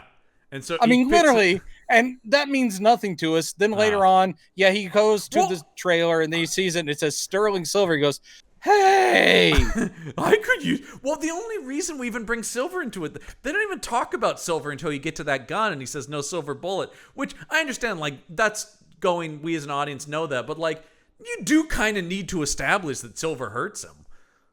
Because it's like, we can't... I mean, this movie's asking us he just himself said, even though, of course, that's not definitive, but he goes like, you like, don't have any silver bullets. Real late so in at least the game, he mentions his own weakness to this kid. Mentions his own weakness, wink, wink, you know what it's about. Come on. But it is just... even the way he says it is like, almost once again to the audience, like, because that's how werewolves die. That's how werewolves do. I mean, that's... At least this movie... resist the classic urge of so many of these movies to have him watch an old werewolf movie where they talk about it, because god damn it, we got tired of that. So boy did we. So I don't understand, how does reporter guy get up there to the cabin? Because of course we see Nerdy Kid gets on Halloween Town's motorcycle. Wow, but I have no idea. But reporter kid, because this is set up. That's a late surprise. Oh, it's coincidence. The whole thing is that reporter kid, for some, and he's found some bodies while he's at it. I could not stop rolling my eyes. They only stopped about 30 minutes before we started this podcast. Yeah. So for all night, my eyes were rolling. I can't sleep. My eyes are still rolling. Nerdy college reporter kid decides we need to examine the crime scene. Male Andrea Zuckerman. Yeah. Yes, and he has brought in not just his camera guy and boom mic. Yeah. For some reason, he has brought cannon fodder hotties.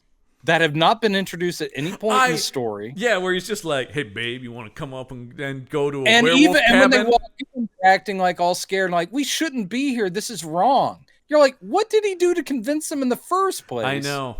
Hey, babe, I'm doing this report on werewolfery and such. So, well, no, they don't know anything about werewolves. No, it's just about. But yeah, it's just like, come on up, baby. We're gonna go check out a cab. It's everybody hears about this cabin, and their first thought is like, all right, sex party.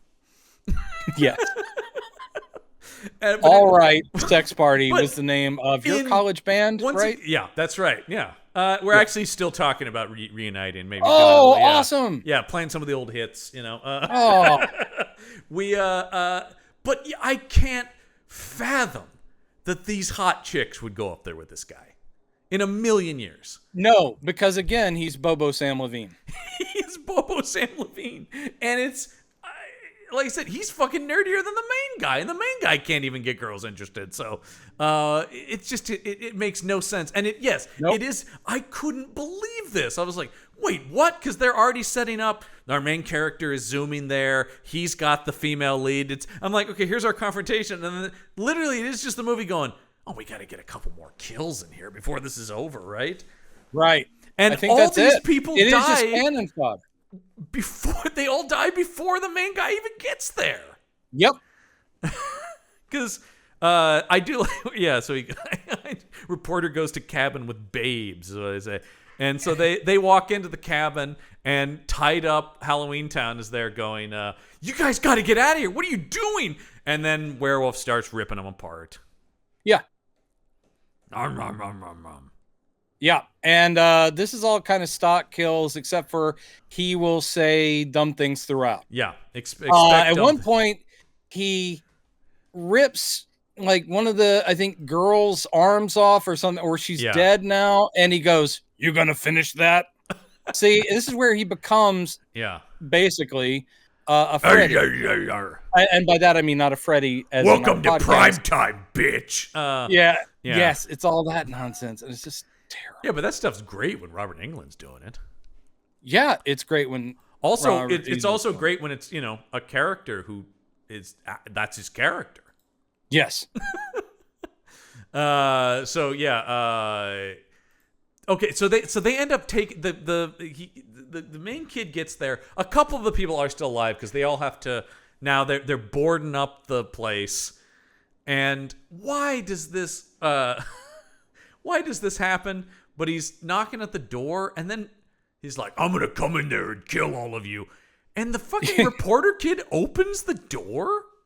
Well, no, the reason is it's not the reporter kid. It's one of that gang, because most of them, as you said, have already been killed by. Yeah, it's point. Like it's because now it's down to like Hit Girl's brother, Halloween Town, and like another guy and another girl, right? Right. And so basically he goes, "Look, I will.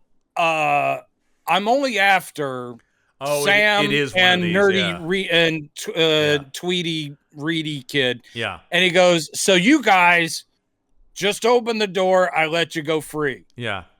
And at least the hero, nerdy kid, or Sam both go, "Don't do that. He's lying. Yeah. Clearly, he will kill you, all of us, if you open the door." He's like, "I just want to get out of here." So guy does open the door, and werewolf guy guy literally goes, "You're an idiot," and then rips him apart. Yep. Yeah. So the last words that man heard, that kid heard, were, "You're an idiot." I think this is where it happened. I'm looking in the quote section of IMDb. I think it's this kid where he kicks this kid's severed head through a door and says, "Goal!" Boy, that's Freddy. That's bad Freddy. It's bad Freddy.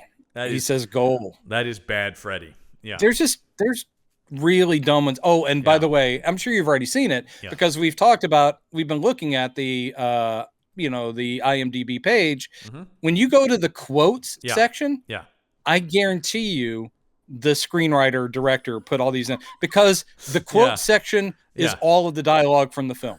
It's a lot. Literally, of quotes. It's unbelievable. As if all of this was worth. Who else would be keeping up this IMDb page, right? At one point, Toblat, as the werewolf, goes, little pigs, let me in." Samantha says, go fuck yourself. Yeah. And see, that's something that they needed to make sure we have in here. Yeah, because the Halloween Town girl said, fuck. She's a bad girl now. She is such a naughty, naughty girl. Such a naughty girl. Yeah. There was an implied blowjob in this movie. God. Oh. Yeah. Boy, that's the Halloween Town girl. We just earned our R rating. Yeah, Jesus. But there are limits, obviously. Even in any cut, she wasn't taking her top off or anything. Yeah. She wants to go bad, but not that bad. The nudity that we missed is all these other girls. Yeah, who are all people. And I think he even raped one of the cannon fodder girls too. Oh, I'm sure he did.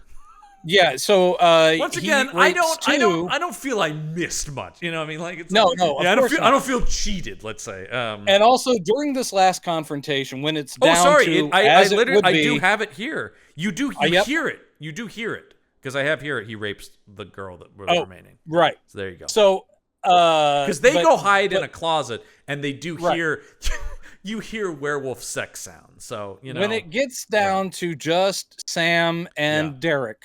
That's right. That's Reedy Nerdy Teen. I'm Derek. That's Hit Girl's brother. Yeah. Nicolas Cage is a real nice guy. The werewolf is bragging the whole time, even though it's the worst makeup in a long time. It's poofy werewolf. It's awful. Yeah. But anyway, he's cocky. And yes, at one point, this is actually before. Sorry, this is when he's still human and abducted Sam. Yeah. Oh, he yes, says, it is. Yeah. Let's go to the cabin and get into a little bestiality. What do you say? Yeah. See, that's the bestiality reference that you guys were worried wasn't in the film. And it was such a well-crafted line too. Oh my God! At that point, I was genius. Let's do some bestiality. Genius. Okay, you want to take another crack at that line for anything? And they literally went, nope. Shoot Perfect. Shoot it. Once again, this movie didn't have a lot of money, but it had more money than I've ever had to make a movie, and that makes me sad. I always think this, where it's just like what I could do with anyone that has listened to us on this has heard us many times. Yeah. Just because we both write and we're both film nerds. Yeah. And we sit there and I can't get over it. Yeah. I will always bring up someone got paid for that. Yeah. Because I'm just stunned. Yeah, and we'd be we always talk about like we would have taken the same amount of money. Just give us a shot at rewriting one of these. Right, because we'll make it even. We won't spend any more money. We won't make it huge or unfilmable. We'll just try to make it a little bit smarter. That's the thing is like that's always the thing that gets me about these is like I'm willing to let a lot go with low budget. I was thinking about this with like a lot of those Campbell movies, but it's like. But like, you could spend more time on the script. That doesn't necessarily cost more money. You could, especially when you're writer director like this guy. Come on, just put another week of work into that script, man. Just put another week of work and get some other eyes on it. Yeah, get some people. That's another thing too. You got to go. You must have some friends. You didn't show this to anybody who goes like, dude, I don't know some of this stuff. Yeah, I don't write anything where I don't show it to at least 5 people I trust and go, is any of this standing out as not working to you? Because of course, it's like I would have been the first to go, okay, well, if you really want to have a gross age inappropriate blowjob scene, you got to have a better reason for collecting that. I really do. You got to have a better way to get this DNA results thing worked in, because this is awkward. Whole movie hinges on it. That's the most important scene in the film. All right. So here, though, they go. I'll cut out anything except that. Yeah. That I will not move on. That is non-negotiable. So that's the hill I'm dying on. I would love if that was the case here. You know, we actually had an offer from a big studio for this movie. They said, if you would just cut that. And I said, no fucking way, man. You don't get this movie if you're asking me to do that. So I guess you're not writing me a check. Because I guess this is the hunting cabin, obviously. So they find bow and arrow and they go, wait, we can use these silver knives as arrowheads. And you're just Jesus Christ, again, we're trying to MacGyver our way out of this. This is another tonal problem, is that they realize they're stuck in the cabin. Werewolf guy is going to get them. they are so casual in the scene. It's laughable. And also the dialogue of when they find the bow and arrow, he just goes, "Are you any good with this?" And she goes, "Actually, yeah, I'm really good with the bow and arrow." Well, that's convenient. This is where they it's very convenient. This is where they've introduced this. It's not earlier in the movie. Nope. She's like going, "I just came from the archery range or something." And I mean, it's not even her cabin, but yeah. How about a quick line where she mentioned something about going to like camp as a kid and was great at archery, or they have some memory about once again fucking anything, and she's like, "Yeah, I'm actually pretty good," and he's like going, "What if I've just solved it?" And that's of course the thing. He goes, "I helped you through math class," and she goes, "Well, you would have flunked that archery unit in gym without me." Sure, a line dropped somewhere in there. And I'm not saying, once again, I'm not here to go, "Are you that's pretty genius." Good with it? Oh yeah, I'm actually really good. I'm not here saying I'm some genius writer. I'm just going, that's baseline 101 shit for screenwriting. Don't sell yourself short, John. You're no genius. You're right. Thank you, Groucho Marx. For anyway, no, but that's the thing is, like, once again, no genius. I always want that stay because I'm like, we're not here saying we're these brilliant writers, but it's like, how about just no? I mean, we're fairly confident. But we're talking about very low bars. Yeah, we are dealing with low. It's not bars. like if they had done that, this suddenly would have been a great movie. But like, how about just anything makes sense? Yep. That's another thing too. How about you read through your script and just go, does any of this make sense? Nope. And yet they're shooting it, and this still cost millions of dollars. Not many millions. It won but an millions. award. I know. John. That just goes like, there was nothing better than this. Good Lord. Okay. So, all right. So they do shoot him with the fucking knife arrow. Yeah, and he does go burns. Ow.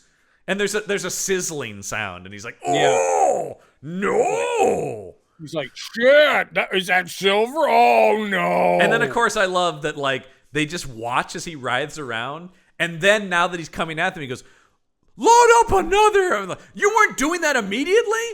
And also, while he's down, maybe not rely on the bow and arrow. You could probably go in with just a silver knife and shove one in his skull. I know, it does seem like, once again, it's like, that's not wait for him to kind of go, "Okay, I'm coming back," and he's like, "Oh no!" If I'm facing a werewolf, I'm going for overkill. I am making sure that thing is down for the count. Yeah, there is no like, all right, maybe that's too far. No, you make sure this thing is dead, and then you keep going because it's a fucking werewolf. If you have any advantage, take it. No, of course it doesn't. Also, what is this thing where it's like, they have like canola oil that they burn him with at one point? Yeah, I don't understand that. I didn't understand where that came out of nowhere. Because where they're trapped includes, I guess, the kitchenette area. Yeah. So when the werewolf breaks through, she's already ready with bow and arrow with steak knife on the end of it. And then because he knocks her down before she can put a second one. And he has got a pot of something on the stove. I didn't even know what it was. She's going to put the second arrow in. The wolf knocks her down. And whatever it is flammable because he tosses it on him and then lights him up. But what was weird was they had it on the stove, so like it wouldn't have been flammable if they didn't heat it. That doesn't make any sense. Well, you can. You know what I mean? Like what if the whole point was just to douse him in it and light him? Why did they need to heat it on the stove? Maybe they weren't sure that it would catch, and instead they were thinking of boiling oil. So maybe it is something like the pain of boiling oil is bad. Once again, then when you light it on fire, you're filling in a lot there, man. I am. I'm dancing for this movie. Second when they showed them put it on the stove, I was like, "What was that?" That's not a werewolf thing that I've ever heard of. I don't know how to think about it. It's silver bullets and cooking oil that really do this thing in. So they light him up and he's burning, and then the whole cabin's burning, and then they run out, and it's not over when the kid's like, "It's over," and you're like, "No, it's not. You just jinxed yourselves." Because of course, now the all burn. And then if you loved the werewolf makeup before, how about burnt up werewolf makeup? Yeah, At this point, he. At least the yak hair, they don't need that anymore. Yeah. So now he looks like puffy latex muscle suit guy, but it's all like dark. Someone get me to the burn unit. Am I right? Hello? That's not. Am I alone here? Actually, that one's not a pun. I just need help. So yeah, he comes at them. He does bite our nerdy friend, but then of course he's like, "Ha ha! I bit you." Nerdy guy stabs him, and now he's dying. But as he's dying, and he's in sort of a somewhat werewolf, somewhat Richard Tyson makeup now, he's just like, "Yeah, you killed me, but I just gave you the werewolf curse, so joke's on you, jackass." Yeah, it's literally just the quick, I bit you. And then it's like, oh no, all that, and now I'm cursed. But you know what? He looked past her flaws, so Halloween Town's gonna love him still, even though he's a werewolf. Yeah, and he goes, "I'm gonna end up just like him." She goes, "You don't know that." Yeah, you and can't actually, say that. in her defense, kind of true. That guy was a piece of shit. That doesn't necessarily mean the werewolf didn't make him evil, and it seemed like he maintained his full faculties. So maybe the kid will be. You could be a good guy werewolf. Maybe he'll be. It will literally be him going like, "I'm going out of town. You know the reason why. I'm going to go eat some squirrels." You know what? That is the thing. If you are a werewolf, at least be upfront with your partner about it. If there's one thing to take from this movie. And so this movie is really about, guys, secrets hurt, okay? Yeah. And if you love and trust someone, you share it all. And so they get on the bike, but now he's driving the bike, and she's like, okay. And she's like, "Oh, you've grown up. You're no longer a nerd." And then they ride off together to Bobo Pearl Jam music. But don't forget, this is where Kevin Feige got the idea. Oh of God! buttons. Okay, yeah, I read this. Post-credits button. This thing was off immediately. So you actually saw I did watch. Wow. Okay. Yeah. Because it. But also because you can fast forward. Yeah, I just immediately turned it off. All it is at the end of the credits is a close up of Mitch's burned paw and then his fingers twitch. That's it. I read that in the IMDb and I thought, why? The whole point is now this kid's the werewolf. What does it matter that because in the sequel it'd be werewolf versus werewolf. Oh no! Why didn't they make that? Because they realized this movie was shit, right? And that it would have been Big Bad Wolves. Oh Jesus! Yeah, I got to get writing. Let's wrap this up because I got to start typing away. Let's stop this right now so you can get to work. There it is. So yeah, they ride off to once again very shitty. Like what once again does sound older than 2006. Like hey there, wolves, they're driving. I thought it should have been with do do do do do do do do do. Sorry. Yeah. So they drive away, and there it is, folks. Big Bad Wolf. Don't watch it. Nope, it's crap. No reason to watch this at all. It's not as egregiously bad as some. Voted in the 2006 World Fest Houston Film Awards. That should be the end of your involvement. Shame. Yeah, that should be the end of your involvement in the film festival circuit. That's all I'm saying. Because once again, I don't know what else would have been up for that prize, but anything.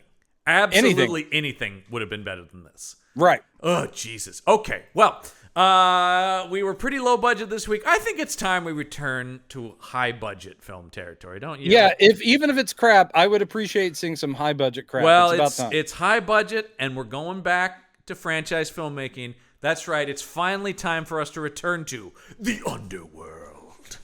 Okay. Yeah, that's right, folks. It's Underworld Evolution. Probably the last of the series I watched. I think I only did watch the first the first couple. Well, because they go to prequels next. So, and we will have. Then definitely, I've only seen this our one. Underworld expert, Mike Gergoni, back with us to talk about the evolution of this franchise. Underworld Evolution. I think there's more guns. I keep waiting for the evolution of Mike Gergoni. I think whatever creature we get out of that should be very interesting. It could any day now. The scientists are currently studying him. But yeah, so we don't know. It's some sort of animal DNA mixed with his. Anyway. Underworld Evolution next week on the show. Back to Kate Beckinsale in tight leather, packing heat. I'm okay with that. Yeah, I'm all right with that too. And once again, now that's another thing where it's like I generally enjoy the Underworld movies for the most part, but they're gonna look fucking amazing after the run we've had. Yes, indeed. That thing's gonna be a masterpiece compared to this. I needed a break. Yeah, it's been three very tough weeks. Very tough. Yeah. No Casper Van Dien in sight, folks. So that'll be next week on the show. But that is going to do it for this week's episode of Campbell and Jones Meet the Monsters. I'm John Campbell. I'm Brendan Jones. And remember, there are such things as monsters. Who's afraid of the big bad wolf? The big bad wolf? The big bad wolf? Who's afraid of the big bad wolf? Nobody, because it's shit.